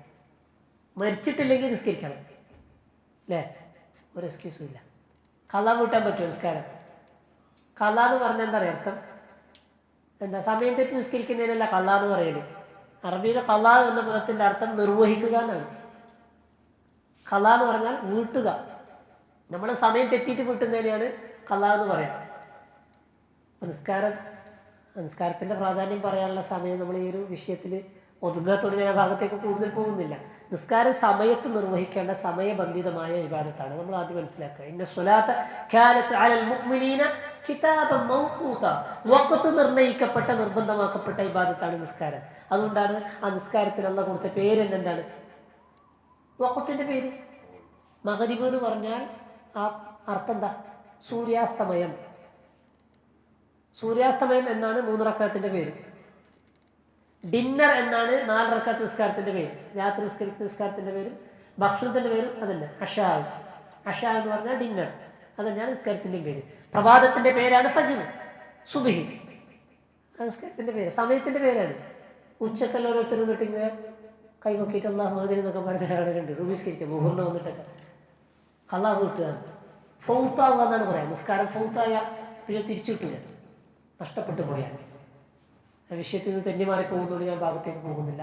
നിസ്കാരത്തിന് വേണ്ട പരിഗണന നമ്മൾ കൊടുക്കണം. അതിൻ്റെ സമയത്തിന് കൊടുക്കേണ്ട ശ്രദ്ധ കൊടുക്കണം. അതിന് ഭക്തി ഉണ്ടാകണം. നിസ്കാരത്തിന് ശ്രദ്ധിക്കേണ്ടതും നിസ്കാരത്തിൽ ഭക്തി ഉണ്ടാകാൻ കയ്യെട്ടിയതിനു ശേഷം തീരുമാനിച്ചാലൊന്നും ഭക്തി ഉണ്ടാവില്ല. നിസ്കാരത്തിന് ഖുശൂ ഉണ്ടാകണമെങ്കിൽ എപ്പോൾ തീരുമാനിക്കണം അറിയാം? നിസ്കാരത്തിന് ബാങ്ക് കൊടുക്കുമ്പോൾ തീരുമാനിക്കണം. ബാങ്ക് മുതൽ തുടങ്ങുകയാണ് നമസ്കാരത്തിലെ ഖുശൂ. അങ്ങനെ ബാങ്ക് കൊടുക്കുമ്പോൾ നിസ്കാരത്തിലെ ഖുശൂ തുടങ്ങുക. ഒന്നാമതായിട്ട് ഇത് അല്ലാഹുവിൻ്റെ വിളിയാണ്. നിസ്കാരത്തിന് വേണ്ട വിളി, ഇസ്ലാമിലേക്കുള്ള വിളി, ഹജ്ജിന് വേണ്ടിയുള്ള വിളി, മലക്കുൽ മൗത്ത് വന്ന് വിളിക്കുന്ന പരലോകത്തേക്ക് കൊണ്ടുപോകാനുള്ള വിളി, ഇതൊക്കെ പടച്ചോൻ്റെ വിളിയാണ്. ആ ഒരു ബോധം ഉണ്ടാകണം. പള്ളിയിൽ നിന്ന് മുഅ്സിന് ബാങ്ക് വിളിക്കുമ്പോൾ പ്രസംഗിച്ചു കൊണ്ടിരിക്കുന്നവൻ്റെ പ്രസംഗം നിർത്തും, എന്നിട്ട് അങ്ങോട്ടും ഇങ്ങോട്ടും പ്രസംഗിക്കും അല്ലേ? പ്രഭാഷണങ്ങളൊക്കെ നിർത്തും, മൈക്കേൽ പറയുന്നൊക്കെ നിർത്തിയിട്ട് ചെവിയിൽ പറയും. നമസ്കാരത്തിനുള്ള വിളിയായ ബാങ്കിന് ജവാബ് നൽകണം. ഒന്നാമത്തെ ഖുശൂ തുടങ്ങുന്ന അവിടെ നിന്നാ. ബാങ്കിന് ജവാബ് കൊടുക്കത്തവർക്ക് നിസ്കാരത്തിന് ഖുശൂ കിട്ടൂല, ഭക്തി ഉണ്ടാവില്ല. അപ്പോൾ ബാങ്ക് ശ്രദ്ധിച്ച് കേട്ട് ഇദാ സമിഅതുമുൻ നിദാ ഖൂലു മിത്ല മാ യഖൂലുൽ മുഅദ്ദിൻ, മുഅദ്ദിൻ പറയുന്നത് പോലെ നിങ്ങളും പറയണം. ഇദാ ഖാലൽ മുഅദ്ദിൻ ഹയ്യ അലസ് സ്വലാ ഖൂലു ലാ ഹൗല വലാ ഖുവത ഇല്ലാ ബില്ലാഹ്. ഹയ്യ അലസ് സ്വലാ ഹയ്യ അലൽ ഫലാഹ് കേൾക്കുമ്പോൾ ലാ ഹൗല വലാ ഖുവത ഇല്ലാ ബില്ലാഹ്. ബാക്കിയുള്ളത് മുഅദ്ദിൻ പറയുന്നത് പോലെ നിങ്ങൾ പറയണം. അതിനുശേഷം അൽ വസീല, നബി സല്ലല്ലാഹു അലൈഹി വസല്ലം സ്വലാത്ത് ചൊല്ലണം. എനിക്ക് അൽ വസീല എന്ന സ്വർഗത്തിലെ ഒരാൾക്ക് മാത്രം ലഭിക്കുന്ന പ്രത്യേകമായ പദവി കിട്ടാൻ നിങ്ങൾ ദുആ ചെയ്യണം. ഹല്ലത് ലഹു ശഫാഅതി യൗമൽ ഖിയാമ, ഖിയാമത്ത് നാളിൽ എൻ്റെ ശുപാർശ കിട്ടുന്നത് അവനായിരിക്കും. അപ്പോൾ നബി സല്ലല്ലാഹു അലൈഹി വസല്ലം ശുപാർശ കിട്ടാൻ എന്ത് ചെയ്യണം? ബാങ്കിന് ശേഷമുള്ള പ്രാർത്ഥനയും ബാങ്കിന് ജവാബും കൊടുക്കണം. ബാക്കിയുള്ള സംസാരങ്ങളൊക്കെ നിർത്തണം. ആ സമയത്ത് എല്ലാവരും ബാങ്കിനെ പരിഗണിക്കണം. നമ്മുടെ വീടുകളിലേക്ക് ഒച്ച പാടാൻ ബാങ്ക് കൊടുക്കുമ്പോൾ അല്ലേ? ആകെ സൈലൻ്റ് ആകുന്നത് മഗ്‌രിബ് ബാങ്കിന്. ബാങ്ക് കൊടുക്കുന്ന കേൾക്കണ്ടേ? ഒരാഴ്ച കുറച്ച് സമയം ചെയ്യും, അല്ലാത്ത സമയത്ത് ബാങ്കേ കേൾക്കുന്നില്ല. അതിനൊരു ശ്രദ്ധ ഉണ്ടാകണം. അതിൻ്റെ സമയത്ത് നമ്മൾ പരിഗണിക്കണം. നമുക്കറിയാലോ, ടൈം അറിയാം. പണ്ടത്തെ കാലത്ത് പോലെ നമ്മൾ കലണ്ടറുകളിലൊക്കെ ബാങ്കിൻ്റെ നിസ്കാരത്തിൻ്റെയൊക്കെ സമയം വരുന്നുണ്ട്. ഇത് ബാങ്കിൻ്റെ സമയമാണ്, സംസാരിക്കല്ല, ബാങ്ക് കൊടുക്കുന്നു എന്ന് കേൾക്കണം, ബാങ്കിന് ജവാബ് നൽകാനുള്ളതാണ്. അങ്ങനെ ബാങ്കിനെ പരിഗണിച്ചും ശ്രദ്ധിച്ചും അതിന് ജവാബ് കൊടുക്കുന്നവർക്ക് നിസ്കാരത്തിൽ ഭക്തി ഉണ്ടാക്കാൻ പറ്റും. ബാങ്ക് കൊടുത്തു കഴിഞ്ഞാൽ പിന്നെ അൽ ഇസ്തിഅദാദു ലിസ്സലാ, നിസ്കാരത്തിന് വേണ്ടിയിട്ടുള്ള ഒരുക്കം. ബാങ്ക് കൊടുത്താൽ പിന്നെ നെക്സ്റ്റ് സ്റ്റെപ്പ് എന്താണ്? എൻ്റെ ഈ പണിയൊന്ന് പൂർത്തിയാക്കട്ടെ, അലക്കി കഴിയട്ടെ, അതല്ലെങ്കിൽ മീൻ മുറിച്ച് കഴിയട്ടെ, വീട്ടിലുള്ള ജോലികളൊക്കെ കഴിയട്ടെ, അതല്ലെങ്കിൽ മറ്റ് ബാക്കിയുള്ള നമ്മൾ ചെയ്തുകൊണ്ടിരിക്കുന്ന ജോലികളൊക്കെ പൂർത്തിയാക്കിയിട്ട് ഇനി കുറച്ചോ നേരത്തെ പള്ളീൻ്റെ അടുത്തേക്ക് എത്തിയാൽ തന്നെ എന്ത് ചെയ്യും? ആയിട്ടില്ല, 20 മിനിറ്റ് ഉണ്ട്, പുറത്തു നിന്നിട്ട് കഥ പറയും. എന്ത് നിസ്കാരത്തിന് ഖുശൂ കിട്ടുന്നില്ല എന്ന് പരാതി പെട്ടിട്ട് വല്ല കാര്യമുണ്ടോ? കിട്ടില്ല. മുൻഗാമികളായ ആളുകളില്ലേ കൂലിവേലയ്ക്ക് പോകുന്നതാണ്. ഈ കൂലിവേല എന്ന് വെച്ചാൽ പഴയ കാലത്തെ ജോലി എന്ന് പറയുന്നത് കൂലിവേല തന്നെയാണ്. മരം വെട്ടലും വിറകുണ്ടാക്കലും കൊണ്ടുപോകും കൊടുക്കലും. അങ്ങനെ അവർ മുകളിലേക്ക് പൊക്കിയാൽ ബാങ്ക് കൊടുത്താൽ ആ പൊക്കിയ മഴുവിലൊരു വെട്ട് കൂടി കൊടുക്കൂല. ആ മഴ അവർ താഴെ വെക്കും, എന്നിട്ട് പുള്ളിയിലേക്ക്. 40 വർഷമായിട്ടൊരു അദീബുൽ ഹാത്തിം എന്നാണ് എൻ്റെ ഓർമ്മ. 40 വർഷമായി ഞാൻ ഇസ്ലാമിലേക്ക് വന്നതിന് ശേഷം വുളു എടുത്ത് റെഡിയായിട്ടല്ലാതെ ഒരു ബാങ്കും വിളിച്ചിട്ടില്ല. നമ്മളോ ബാങ്ക് കൊടുത്തിട്ട് നമ്മളെ പണിയൊക്കെ കഴിഞ്ഞിട്ട് ശരിക്കാൻ പോകാൻ നേരത്ത് അല്ലെങ്കിൽ പള്ളിയിൽ എത്തിയിട്ടൊക്കെയാണ് ഉള്ളു കൊടുക്കുക. അപ്പോൾ വുളൂ വീട്ടിൽ നിന്ന് എടുത്തിട്ടാണ് പള്ളിയിലേക്ക് നടക്കേണ്ടത്. അങ്ങനെ നടക്കുമ്പോഴുള്ള പ്രതിഫലം എത്ര? ഒരു ചവിട്ടടിക്ക് ഒരു പാപം മായ്ക്കും, മറ്റേ ചവിട്ടടിക്ക് ഒരു പദവി ഉയർത്തും. അല്ലാഹു സ്വർഗത്തിലൊരു ഗ്രേഡ് കൂടും ഒരു സ്റ്റെപ്പിന്. ഒന്നോർത്തിട്ട് വന്നാൽ അവൻ നേരത്തെ ഒന്നോർത്ത് ബാങ്കിന് ജവാബ് നൽകി നിസ്കരിക്കാൻ പോവുകയാണ്. നിസ്കാരം എന്ന് പറഞ്ഞത് അള്ളാഹുമായിട്ടുള്ളൊരു കോൺവെർസേഷനാണ്, പടച്ചവനുമായിട്ടുള്ളൊരു ഇൻ്റർവ്യൂ. നമ്മളൊരു നല്ല കമ്പനിയിൽ, ഒരു ബ്രിട്ടീഷ് കമ്പനിയിൽ ജോലി കിട്ടി, അപ്പോൾ ഒരു ഇൻ്റർവ്യൂ അറ്റൻഡ് ചെയ്യാൻ വേണ്ടി പോവാണ്. നമ്മൾ കള്ളി തുണിയും ഉറങ്ങുമ്പോട്ട് ടീഷർട്ട് ഇട്ടിട്ട് പോകുമോ? നല്ല ഏറ്റവും നല്ല ഡ്രസ്സ് കോട്ട് സൂട്ടൊക്കെ ഇട്ടിട്ട് ആ മാനേജറെ മുമ്പിൽ പോയിട്ടിരിക്കുക. കാണുമ്പോൾ തന്നെ തോന്നണം ഗുമ്മുണ്ടാവണം, അല്ലെങ്കിൽ ആ ഗെറ്റപ്പ് ഉണ്ടാവണം. അള്ളാഹിൻ്റെ മുമ്പിൽ പോയിട്ടിരിക്കുന്നതോ നിൽക്കുന്നതോ വായി തോന്നിട്ട് അല്ലേ?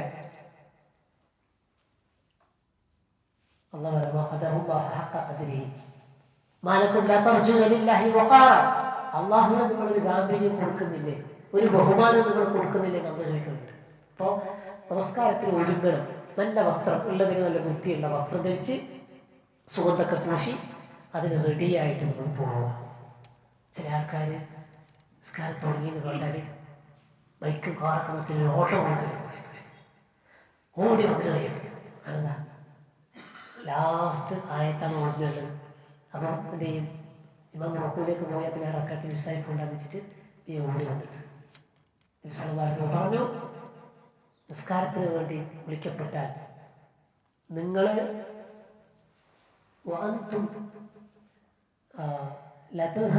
ഹദീസിന്റെ വാചകം ഇങ്ങനെയാണ്, ഓടുന്ന അവസ്ഥയിൽ നിങ്ങൾ പോകരുത്. തംശൂന, നടന്നുകൊണ്ട് നിങ്ങൾ പോകണം. അലൈക്കും ബിസ്സകീനതി വൽ വഖാർ, നമസ്കാരത്തിന് പോകുമ്പോൾ നിങ്ങൾ ശാന്തത മുറുകെ പിടിക്കണം. വളരെ ശാന്തനായിട്ട് പോകണം, സമാധാനത്തോടു കൂടി പോകണം. വഖാറൻ, അള്ളാഹുവിനെ ഫേസ് ചെയ്യാൻ വേണ്ടിയാണ് ഞാൻ പോകുന്നത് എന്നൊരു ഗാംഭീര്യം ഉണ്ടാകണം പള്ളിയിലേക്ക് പോകുമ്പോൾ. ആ രൂപത്തിലാണ് പോകേണ്ടത്. അത് റക്തം ഇമാമിന്റെ ഫുൾ റക്അത്ത് കിട്ടിയാൽ നിസ്കരിച്ചു.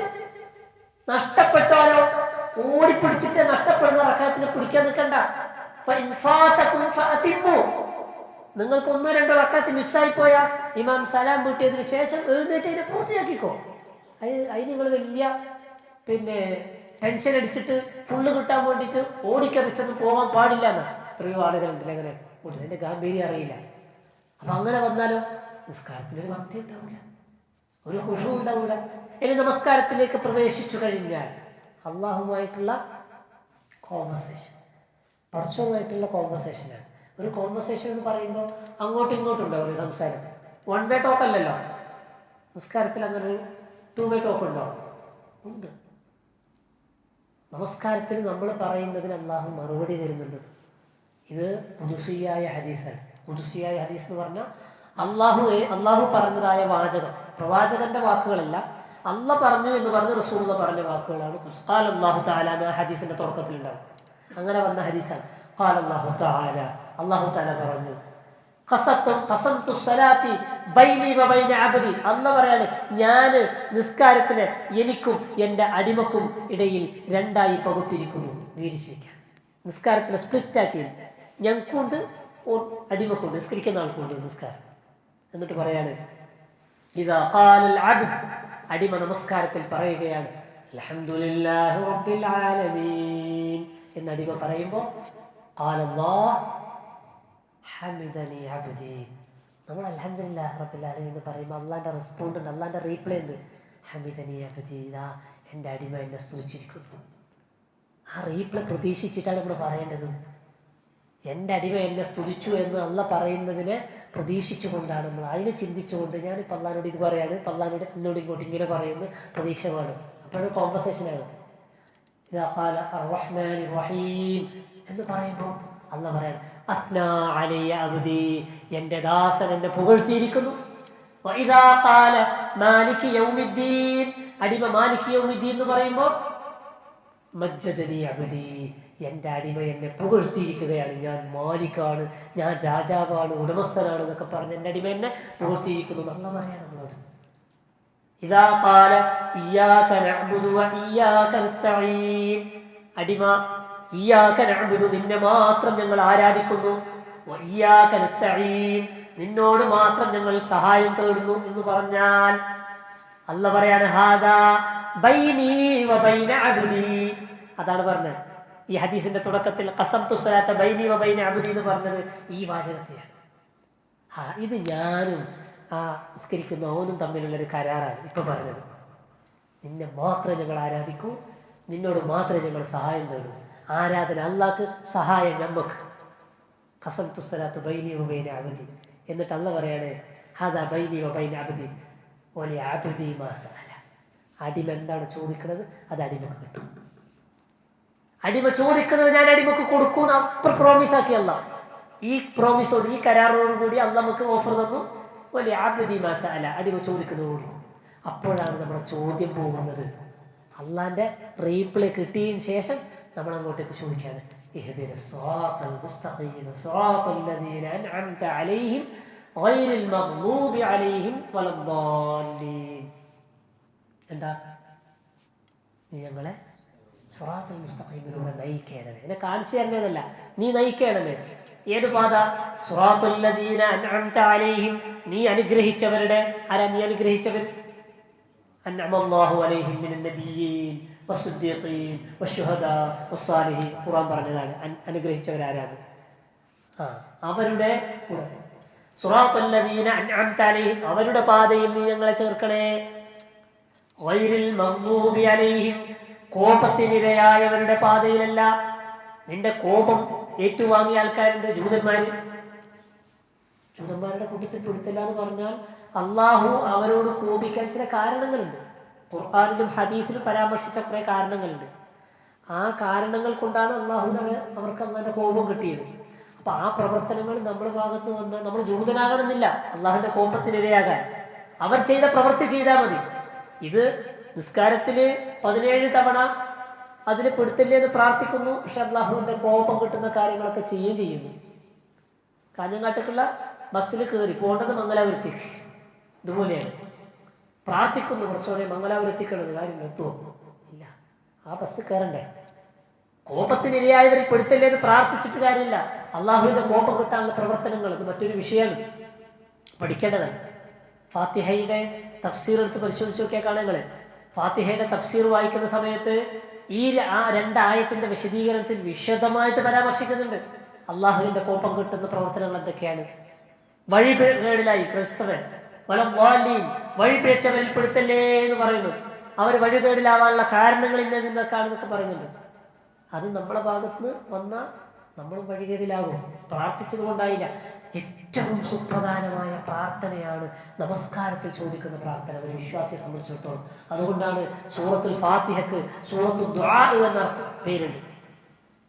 വെരി ഇമ്പോർട്ടൻ്റ് ആയിട്ടുള്ള ദുആ ഈ ഫാത്തിഹക്കുണ്ട്. അതെപ്പോഴാണ് ചോദിക്കുന്നത്? അല്ലാഹു വലിഅബ്ദി മാ സഅല, അടിമ ചോദിച്ചത് അടിമക്ക് നൽകും എന്ന് പറയുമ്പോഴാണ് ചോദിക്കുന്നത്. ഇഹ്ദിന സിറാത്തൽ മുസ്തഖീം സിറാത്തൽ ലദീന അൻഅംത അലൈഹിം ഗൈറിൽ മഗ്ദൂബി അലൈഹിം വലദ്ദാല്ലീൻ. അപ്പോൾ അല്ലാഹുവിന്റെ റീപ്ലൈ ഈ പ്രാർത്ഥന കഴിയുമ്പോൾ വീണ്ടും അല്ലാഹു പറയാണ് വലിഅബ്ദി മാ സഅല, വലിഅബ്ദി മാ സഅല, അടിമക്ക് ചോദിച്ചത് നൽകും. ഇങ്ങനെ ഒരാൾ നിസ്കരിച്ചാൽ ഭക്തി കിട്ടാതിരിക്കും. ഫാത്തിഹനെ മനസ്സിലാക്കേണ്ട പോലെ മനസ്സിലാക്കിയാൽ തന്നെ ഭക്തി കിട്ടും. അപ്പം അത് മനസ്സിലാക്കേണ്ട കാര്യം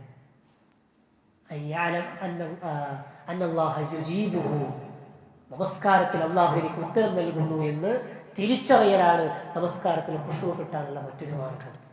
അതേപോലെ തദ്ബീറു ഖിറാഅത്തുൽ ഖുർആൻ വൽ അദ്കാർ വദ്ദുആ, നമസ്കാരത്തിൽ ഓതുന്ന സൂറത്തുകളുടെ, ആയത്തുകളുടെ, ദുആകളുടെ, ദിക്റുകളുടെ തദ്ബീർ, അതിൻ്റെ അർത്ഥം ഗ്രഹിച്ചുകൊണ്ട് ചെയ്യാം. നമസ്കാരത്തിന് ഖുശൂ കിട്ടാൻ മദ്യം, ലഹരി വിരോധിച്ചുകൊണ്ടുള്ള ആയത്തിറങ്ങിയില്ലേ?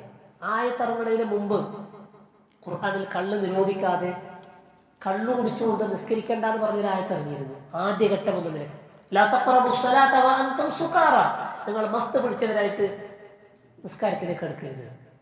എന്തുകൊണ്ട് അങ്ങനെ പറഞ്ഞതല്ല? അതിന്റെ കാരണം കൂടി ആയത്തിൽ പറയുന്നുണ്ട്. ഹത്താ തഅലമു മാ തഖൂലൂൻ, നിങ്ങൾ ചെയ്യുന്നതും നിങ്ങൾ പറയുന്നതും നിങ്ങൾക്ക് അറിയുന്നത് വരെ. അതേപോലെ തന്നെ നിസ്കാരം ഇവിടെ നമ്മൾ പറയുന്നത് ചെയ്ത് നമുക്ക് അറിയുന്നുണ്ടോ? നിങ്ങൾ മദ്യപിച്ചു കൊണ്ട് പോകരുതെന്ന് പറയാൻ കാരണം പറഞ്ഞത് നിങ്ങൾ പറയുന്നത് നിങ്ങൾക്ക് അറിയുന്നില്ല. ശരിക്കും ആ രൂപത്തിലാണ് നമ്മളൊക്കെ നിസ്കരിക്കുന്നത്. പിന്നീടാണ് പൂർണ്ണമായിട്ട് വിരോധിച്ചത്. അപ്പം അതറിയണമെങ്കിൽ നമസ്കാരത്തിൽ ഓതുന്ന സൂറത്തുകൾ ഏറ്റവും ചുരുങ്ങിയത് നമ്മൾ സ്ഥിരമായിട്ട് ഓതുന്ന കുറച്ച് സൂറത്തുകളെങ്കിലും അതിൻ്റെ ആശയങ്ങൾ ഗ്രഹിച്ച് മനസ്സിലാക്കി വെക്കണം. ആശയം അറിയുന്ന സൂറത്തുകൾ ഓതാൻ ശ്രമിക്കണം. അപ്പം ഭക്തി ഉണ്ടാവും. അതേപോലെ തന്നെ സുജൂദിലും റുകൂഇലും ഇഅ്തിദാദിലും അത്തഹിയ്യാത്തും അതിൻ്റെയൊക്കെ അർത്ഥം എളുപ്പമാണ്. ഈ ഒരു മാസം നിങ്ങൾ റമളാൻ മാസം മെനക്കെട്ട പഠിച്ചെടുക്കാവുന്നതേ ഉള്ളൂ. എല്ലാം സുലഭമാണ്, ഓൺലൈനിൽ സുലഭമാണ്. അതിന് പുസ്തകം തന്നെ മൗലവിയിൽ പോയിട്ട് വാങ്ങിയിട്ട് പഠിക്കണമെന്നില്ല. അദ്കാർ എന്ന് പറഞ്ഞൊരു ആപ്ലിക്കേഷൻ ഉണ്ട്. സിമ്പിളായിട്ട് അറബി വായിക്കാൻ അറിയാത്തവർക്കില്ലേ, അറബീനെ മലയാള ലിപിയിലേക്ക് മാറ്റിയിട്ട് എഴുതിയിട്ടുണ്ട്. അതിൻ്റെ ഓഡിയോ അതിൽ പ്ലേ ചെയ്താൽ കിട്ടും, അതിൻ്റെ മീനിങ്ങും കിട്ടും. സുജൂദിലും റുക്കൂലും ചെയ്യേണ്ട വ്യത്യസ്തങ്ങളായ ഹദീസിൽ വന്നിട്ടുള്ള ചെറുതും വലുതുമായ പ്രാർത്ഥനകൾ, ഒരു ദുആ അല്ല, എല്ലാം ഉണ്ട് അതിൽ. അദ്കാർ എന്നുള്ള ആപ്ലിക്കേഷൻ. അതല്ലെങ്കിൽ ജമീൽ ആപ്പില്ലേ, online super market, Islamic super മാർക്കറ്റാണ്. എല്ലാം ഇവിടെ അവൈലബിൾ ആണ് ജമീലിൽ. എന്തിൻ്റെ പ്രൂഫ് വേണോ, തെളിവ് വേണോ, വിഷയം പഠിക്കണോ, ഓഡിയോ വേണോ, വീഡിയോ വേണോ, ഡോക്യുമെൻ്റ് വേണോ, പ്രമാണങ്ങൾ വേണോ, ഒക്കെ അതിൽ കിട്ടും ജമീൽ. അതിൽ അദ്കാർ എന്നുള്ളൊരു പോർഷൻ ഉണ്ട്. ഏറ്റവും താഴെ റൈറ്റ് സൈഡിൽ ഏറ്റവും ലാസ്റ്റായിട്ട് വരുന്ന കോർണറിലുണ്ട്. അതിൽ നിങ്ങൾ ക്ലിക്ക് ചെയ്ത് കഴിഞ്ഞാൽ എല്ലാ പ്രാർത്ഥനകളും, നിത്യജീവിതത്തിലെ പ്രാർത്ഥനകൾ, നമസ്കാരത്തിലെ പ്രാർത്ഥനകൾ, മയ്യത്ത് നിസ്കാരത്തിൻ്റെ പ്രാർത്ഥനകൾ, ദുആകളൊക്കെ അവൈലബിളാണ്. ഒരു ദിവസം ഒന്ന് പഠിക്കാൻ തീരുമാനിക്കുക ഇൻഷാ അല്ലാഹ്. വെറുതെ കിട്ടൂല. ഖുശൂ എന്ന് പറഞ്ഞാൽ അങ്ങനെ മെനക്കെടാണ്ട് കിട്ടുന്ന സാധനമല്ല അത്. നമസ്കാരത്തിൽ അത് മാത്രമല്ല, അത്തൻവീഉൽ അദ്കാർ വൽ അദ്ഇയ. ഖുശൂ ഉണ്ടാക്കാൻ വേണ്ടി ശ്രദ്ധിക്കേണ്ട മറ്റൊരു കാര്യം എന്താ അറിയോ? ബോധപൂർവം ചേഞ്ചസ് കൊണ്ടുവരിക.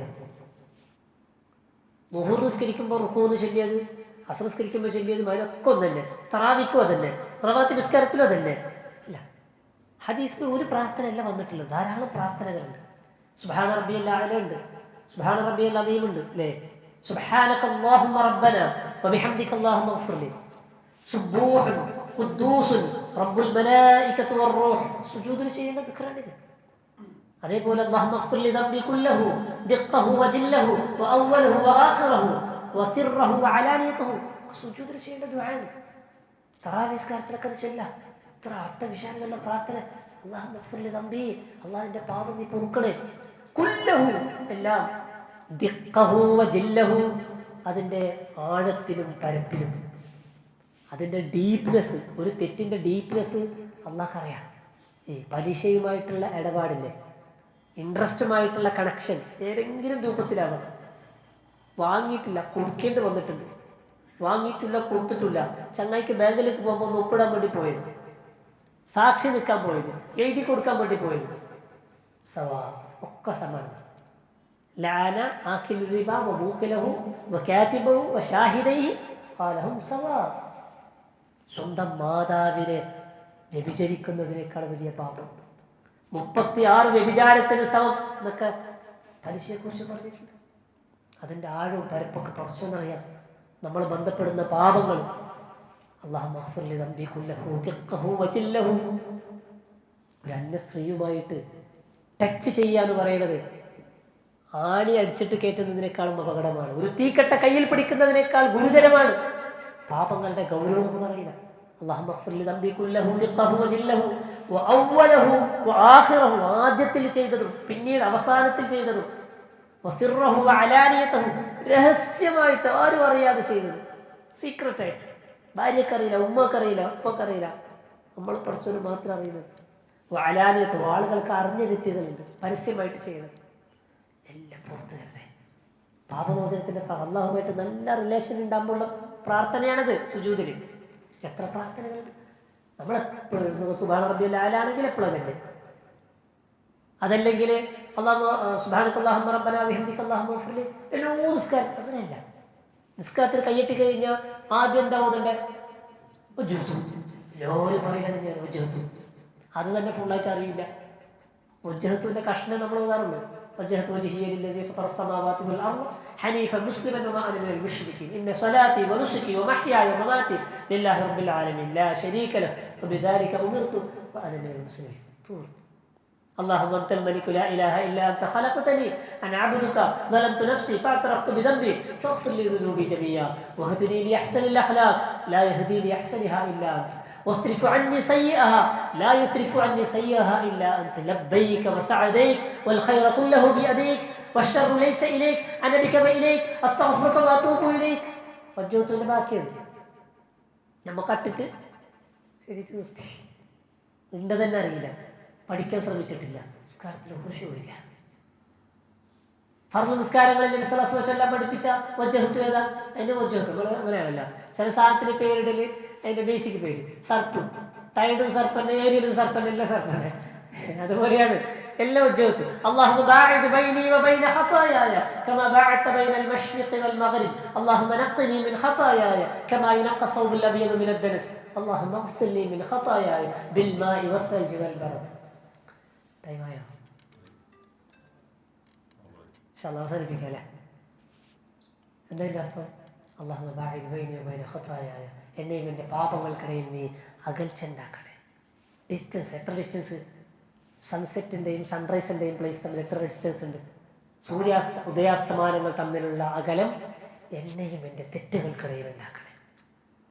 ഇത്ര നല്ല പ്രാർത്ഥനയാണ് പാപങ്ങളിൽ നിന്ന് രക്ഷപ്പെടാൻ വേണ്ടി. ബാഇദ് ബൈനി വബൈന ഖതായ കമാ ബഅഅത ബൈനൽ മശ്രിഖി വൽ മഗ്രിബ് അല്ലാഹുമ്മ നഖ്നി മിൻ ഖതായായ കമാ യുനഖ്ഖ ثوبുൽ അബീദ് മിൻ അദ്ദനസ്. വൈറ്റ് ഡ്രസ്സ് ക്ലീൻ ആക്കുന്നത് പോലെ എൻ്റെ പാപങ്ങളിൽ നിന്ന് വൃത്തിയാക്കണേ. അല്ലാഹുമ്മ അഗ്സിൽനി മിൻ ഖതായായ, എൻ്റെ പാപങ്ങളെല്ലാം നീ കഴുകണേ റബ്ബേ. ബിൽ മാ വസ്സൽജ് വൽ ബറദ്, വെള്ളം കൊണ്ട്, ഐസ് കൊണ്ട്, മഞ്ഞ് കൊണ്ട് എൻ്റെ പാപങ്ങളൊക്കെ കഴുകി എന്നെ വൃത്തിയാക്കണേ. ഇത് ആത്മാർത്ഥമായിട്ട് ദുആ ചെയ്ത് നിസ്കരിച്ചോ, നിസ്കാരം കഴിയുമ്പോൾ ശുദ്ധിയാവൂലേ?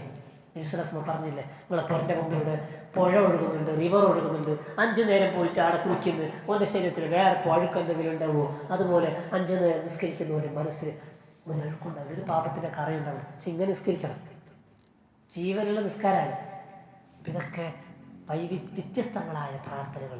ഇത് മാത്രമല്ല, സുന്നത്ത് നിസ്കാരത്തിൽ നമ്മളൊരു യാത്രക്കാരനാണ്, വാഹനം നിർത്തിയിട്ട് പള്ളിയിൽ കയറി പെട്ടെന്ന് നിസ്കരിച്ച് പോകണം. ചുരുക്കം നമുക്ക് ദുആഉൽ ഇഫ്തിതാഹ് എന്നാണ് പേര്, വജ്ഹത്തു എന്നല്ല പേരിട്ടാ. ദുആഉൽ ഇഫ്തിതാഹ് വജ്ഹത്തുവും ബഅഇദ് ബൈനിയും അതുപോലെ അൽഹംദുലില്ലാഹ് ഹംദൻ കസീറൻ ത്വയ്യിബൻ മുബാറകൻ ഫീഹി, സിമ്പിളായിട്ട് പറയാം. അതുപോലെ സുബ്ഹാനക അല്ലാഹുമ്മ വബിഹംദിക വതബാറക ഇസ്മുക വതആല ജദ്ദുക വലാ ഇലാഹ ഗൈറുക. ഇതൊക്കെ ദുആഉൽ ഇഫ്തിതാഹിൽ പെട്ടതാണ്. പഠിക്കണം, ആശയസഹിതം പഠിക്കണം. അപ്പം നിസ്കരിച്ചിട്ട് നമുക്ക് ആസ്വദിക്കാൻ പറ്റും. നിസ്കരിച്ച് നമുക്ക് അനുഭൂതി തീരൂല. നിസ്കരിച്ചു കൊണ്ടിരിക്കെ പള്ളിയുടെ ഒരു ഭാഗം തകർന്നു വീണു, ആളുകളൊക്കെ കൂടി. നിസ്കാരം കഴിഞ്ഞിട്ട് ആൾ നോക്കുകയാണ്, എന്താ ആളുകളൊക്കെ കൂടി, എനിക്ക് ഈ പകുതി തകർന്ന് വീണതൊന്നും ഇയാൾ അറിഞ്ഞിട്ടേ ഇല്ല. നമസ്കാരത്തിൽ ശരീരത്തിൽ തറച്ച അസ്ത്രത്തെ ഊരിയെടുക്കാൻ നമസ്കാരത്തിലേക്ക് പ്രവേശിച്ച സഹാബത്ത്. ജീവിതത്തിൽ ഏറ്റവും വലിയ അനുഭൂതിയാണ്, ഏറ്റവും വലിയ പ്രശ്നങ്ങളുടെ പരിഹാരമാണ്. നമ്മളോട് ആകള്ള പറഞ്ഞ നിസ്കാരം നേരെയാക്കാൻ, നിസ്കാരം നമ്മളെ നേരെയാക്കണം. നിസ്കരിക്കാനല്ല, നിസ്കരിക്കുന്ന ആൾക്കാർ ഞാൻ പറഞ്ഞല്ലോ, ഒന്നാമത്തെ സഫർ ഇമാമിൻ്റെ നേരെ ബാക്കിൽ നിന്നിട്ട് നിസ്കരിക്കുന്ന ആൾക്കാർ. ഓന് ആ ബാഗിൻ്റെ പിഗ്മി കളക്ഷൻ്റെ ബാഗ് അവിടെ മൂലയിൽ വെച്ചിട്ട് വന്നിട്ട് കൈയ്യട്ടി നിസ്കരിച്ചിട്ട് എൻ്റെ ബാഗ് എടുത്തുകൊണ്ട് കളക്ഷന് പോയി. ഇൻട്രസ്റ്റ്. മാനുഷികമായ മനുഷ്യ സഹജമായ എല്ലാ ദൗർബല്യങ്ങളും നിസ്കാരം കൊണ്ട് പരിഹരിക്കും. ഞാൻ ആമുഖമായി ഊതി വെച്ച ആയത്ത് പറഞ്ഞിട്ട് അവസാനിപ്പിക്കാം. ആമുഖമായി ഊതി വെച്ച ആയത്ത് ഇന്നൽ ഇൻസാന ഖുലിക ഹലൂആ, മനുഷ്യനെ അള്ളാഹു സൃഷ്ടിച്ചിരിക്കുന്നത് അക്ഷമനായിക്കൊണ്ടാണ്. ഒരു കമ്പ്യൂട്ടറിൻ്റെ മുമ്പിൽ ഇരുന്നിട്ട് ബഫറിങ് ആകുമ്പോൾ മൊബൈലിൽ ഇങ്ങനെ റേഞ്ച് നെറ്റ്വർക്ക് കിട്ടാതിരിക്കുമ്പോൾ ഇങ്ങനെ അക്ഷമ കാണിക്കുന്നു. മനുഷ്യ സഹജമാണ്, മനുഷ്യൻ്റെ സ്വഭാവത്തെപ്പെട്ടത്. ക്ഷമ ഉണ്ടാവില്ല, പൂർത്തികേട് കാണിക്കും. ഇന്നൽ ഇൻസാന ഖുലിക ഹലൂആ ഇദാ മസ്സഹു ശർറു, അവനക്ക് എന്തെങ്കിലും കഷ്ടപ്പാടോ ദുരിതം ബുദ്ധിമുട്ടൊക്കെ വന്നാലും ജസൂഅ, പരിഭ്രാന്തനാകും, മുമ്പ് അപ്രാളപ്പെടും. വഇദാ മസ്സഹുൽ ഖൈറു മനൂഅ, അനുഗ്രഹങ്ങൾ കിട്ടിയാലോ നന്മ കിട്ടിയാലോ അത് വേണ്ടത്ര സുഖിച്ചിട്ട് ജീവിക്കും. വേറൊരാൾക്ക് കൊടുക്കാൻ ഒരു ഭയങ്കര മടിയായിരിക്കും. ഇല്ലൽ മുസല്ലീൻ, നിസ്കരിക്കുന്നവരല്ല. ഈ പറഞ്ഞ ദൗർബല്യങ്ങളൊന്നും ആർക്കുണ്ടാവില്ല, നിസ്കരിക്കുന്നവർക്കുണ്ടാവില്ല. ഇൻഷാ അല്ലാഹ് ഇതൊരു ക്ലാസ് കൊണ്ട് പറഞ്ഞാൽ തീരുക. ഞാൻ ഖുശൂ ഉണ്ടാവേണ്ട കാര്യങ്ങൾ ഏകദേശം 33 കാര്യങ്ങൾ ഷെയ്ഖുൽ ഇസ്ലാം ഇബ്നു തൈമിയ ആ വിഷയം മാത്രം വിശകലനം ചെയ്ത് അദ്ദേഹം ഉണ്ടാക്കിയൊരു ഗ്രന്ഥമുണ്ട്. 33 കാര്യങ്ങൾ അദ്ദേഹത്തിൻ്റെ വകയായിട്ട് പറഞ്ഞതല്ല, ആയത്തും ഹദീസും ഉദ്ധരിച്ചുകൊണ്ട് വിശദീകരിച്ചൊരു 33 കാര്യങ്ങൾ. അതിൽ അദ്ദേഹം 2ആയിട്ട് പകുത്ത് ഡിവൈഡ് ചെയ്തു. അതിലൊരു ഭാഗം ഖുവ്വത്തുൽ മുഖ്തദ എന്നും രണ്ടാമത്തെ ഭാഗം ളുഅ്ഫു ഷാദിൽ എന്നും.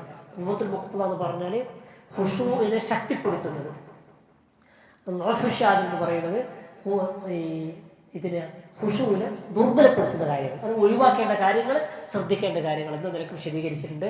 പക്ഷെ നമ്മുടെ സമയപരിമിതി ഉള്ളതുകൊണ്ട് ഇൻഷാ അല്ലാഹ് ഇനിയും മറ്റൊരു അവസരത്തിൽ കാര്യങ്ങൾ കൂടുതൽ പഠിക്കാനും മനസ്സിലാക്കാനും ശ്രമിക്കാം. അതിലൊരു കാര്യങ്ങളോട് പ്രത്യേകം പറയാനുള്ളത്, ഞാൻ കഴിഞ്ഞ ആഴ്ചയിൽ തളിപ്പറമ്പിൽ അവിടെ ഒരു കളക്ഷൻ ആവശ്യാർത്ഥം അൽ-ഹിക്മ കോളേജ് ഇൻഷാ അല്ലാഹ് ഇന്ന് തറാവീഹിനോടെ ഉണ്ടാവും. കഴിഞ്ഞ റമദാനിൻ്റെ കൂടെ വന്നിരുന്നു. പിന്നെ നല്ല നിരക്ക് നിങ്ങൾ പരിഗണിച്ചിരുന്നു ആ സ്ഥാപനത്തെ. അള്ളാഹു ഖബൂൽ ചെയ്യട്ടെ ഇൻഷാ അല്ലാഹ്. ഇന്ന് തറാവീഹ്ക്ക് ശേഷം ചെറിയൊരു സംസാരവും ഒരു കളക്ഷനൊക്കെ ഉണ്ടാവും. പരമാവധി ആളുകളെ എത്തിപ്പെടാൻ വേണ്ടി ശ്രമിക്കുക.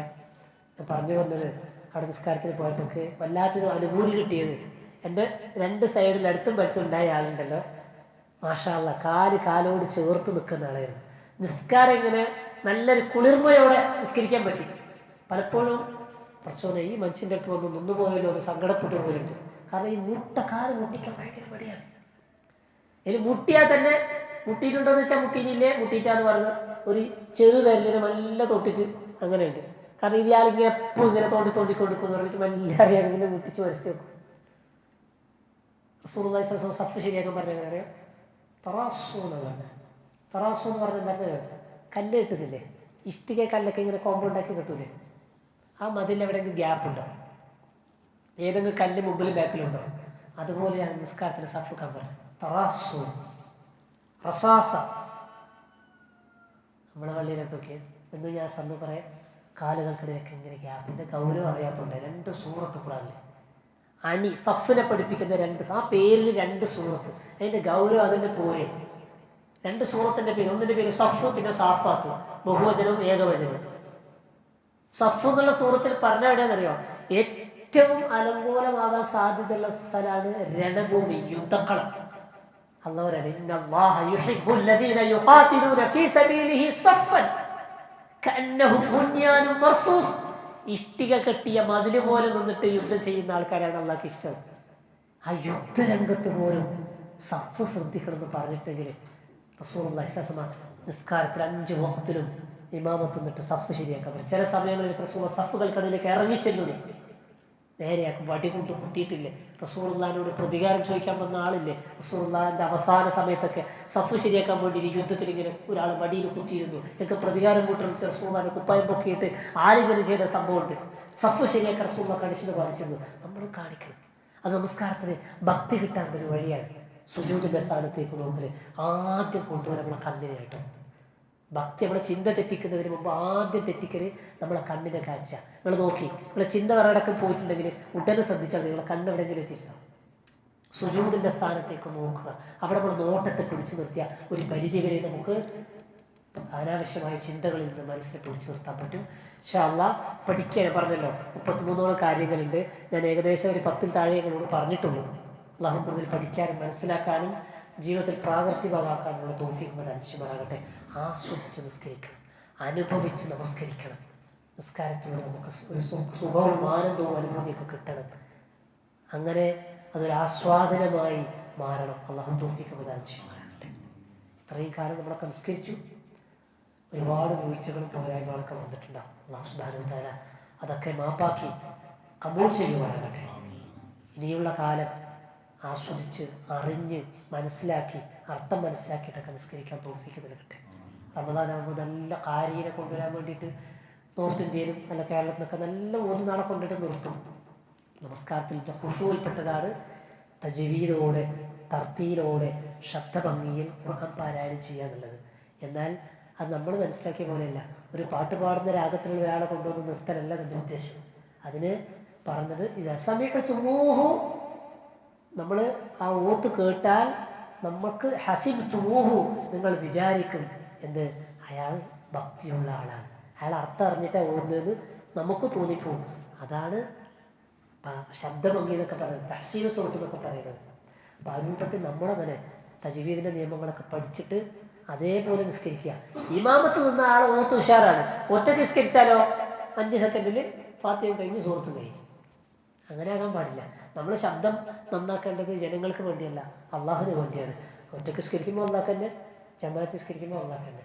അതൊക്കെ നന്നാക്കി തെറ്റുകളൊക്കെ തിരുത്തി നിസ്കാരത്തെ ഭംഗിയാക്കാൻ വേണ്ടിയും കുറ്റമറ്റതാക്കാൻ വേണ്ടിയും ശ്രദ്ധിക്കുക. ജീവിതത്തിൽ ഏറ്റവും കൂടുതൽ പ്രാധാന്യം കൊടുക്കുന്ന ഇബാദത്തായി നമസ്കാരത്തെ കാണുക. മറ്റെല്ലാത്തിനേക്കാളും അല്ലാഹു സുബ്ഹാനഹു വ തആല അതിനുള്ള തൗഫീഖ് നമുക്ക് എല്ലാവർക്കും പ്രദാനം ചെയ്യുമാറാകട്ടെ. റഹ്മാനായ റബ്ബ് നമ്മുടെ എല്ലാ അമാലുകളെയും ഖബൂൽ ചെയ്യുമാറാകട്ടെ. റമദാനിൻ്റെ ഈ അടുത്ത ദിവസങ്ങളിൽ ഒരു ആക്സിഡൻറ്റിൽ ഒരാൾ മരണപ്പെട്ടു പോയി. ട്രെയിനിൽ നിന്ന് ഇറങ്ങുന്ന സമയത്ത് നമ്മളൊരു പരിചയത്തിലുള്ള ഒരാളാണ്. അപ്രതീക്ഷിതമായി പിതാവിൻ്റെ ഉപ്പാൻ്റെ മരണ വാർത്ത അറിഞ്ഞിട്ട് നാട്ടിലേക്ക് വന്നതാണ് ഒരാഴ്ച മുമ്പ്. ആ ആവശ്യാർത്ഥം പങ്ങളെ വീട് സന്ദർശിക്കാൻ വേണ്ടി പോകുന്നതിനിടയിലാണ് ഈ ഒരു അപകടം, ദുരന്തം സംഭവിച്ചത്. സുബ്ഹാനഹു വ തആല അദ്ദേഹത്തിൻ്റെ നന്മകൾ അല്ലാഹു ഖബൂൽ ചെയ്യട്ടെ.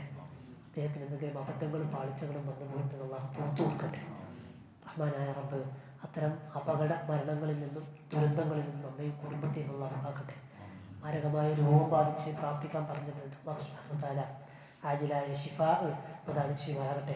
രോഗത്തിൻ്റെ പ്രയാസങ്ങൾ അതിജയിച്ച് വേദന അനുഭവിച്ച് ജീവിക്കുന്ന ആളുകളുണ്ട്. അതിന് അള്ളാഹു അർഹമായ പ്രതിഫലം അവർക്ക് പ്രദാനം ചെയ്യുമാറാകട്ടെ. പരലോകത്ത് അതിന് പകരം അള്ളാഹു പ്രതിഫലവും സ്വർഗം നൽകി അനുഗ്രഹിക്കുമാറാകട്ടെ. റഹ്മാനായ റബ്ബ് നമ്മയും നമ്മുടെ ഇണകളെയും നമ്മുടെ സന്താനങ്ങളെയും ലാ ഇലാഹ ഇല്ലല്ലാഹ് കലിമത്ത് തൗഹീദ് ഉച്ചരിച്ച് മരിക്കാനും ജന്നാത്തുൽ ഫിർദൗസിൽ ഒന്നിച്ചു കൂടാനും തൗഫീഖ് പ്രദാനം ചെയ്യുമാറാകട്ടെ. റബ്ബനാ തഖബ്ബൽ മിന്നാ ഇന്നക അൻത സമീഉൽ അലീം വതുബ് അലൈനാ ഇന്നക അൻത തവ്വാബുർ റഹീം വഅദ്ഖിൽനാ അൽ-ജന്നത മഅൽ അബ്റാർ ബിറഹ്മതിക യാ അർഹമർ റഹീമീൻ. ഞാൻ നേരത്തെ സൂചിപ്പിച്ചതുപോലെ ഇൻഷാ അല്ലാഹ് തറാവീഹിന് വരുമ്പോൾ കയ്യിലുള്ള പേഴ്സ് വീട്ടിൽ വെച്ച് വരരുത്. ഈ ഒരു കളക്ഷൻ ഇൻഷാ അല്ലാഹ് പ്രതീക്ഷിച്ച് വരിക. നിങ്ങളെ അറിവുള്ള ആളുകളോട് ആ കാര്യം സൂചിപ്പിക്കാം. അസ്സലാമു അലൈക്കും വറഹ്മത്തുള്ളാഹി സുബ്ഹാനകല്ലാഹു വബിഹംദിക അഷ്ഹദു അൻ ലാ ഇലാഹ ഇല്ലാ അൻത അസ്തഗ്ഫിറുക വഅതൂബു ഇലൈക്.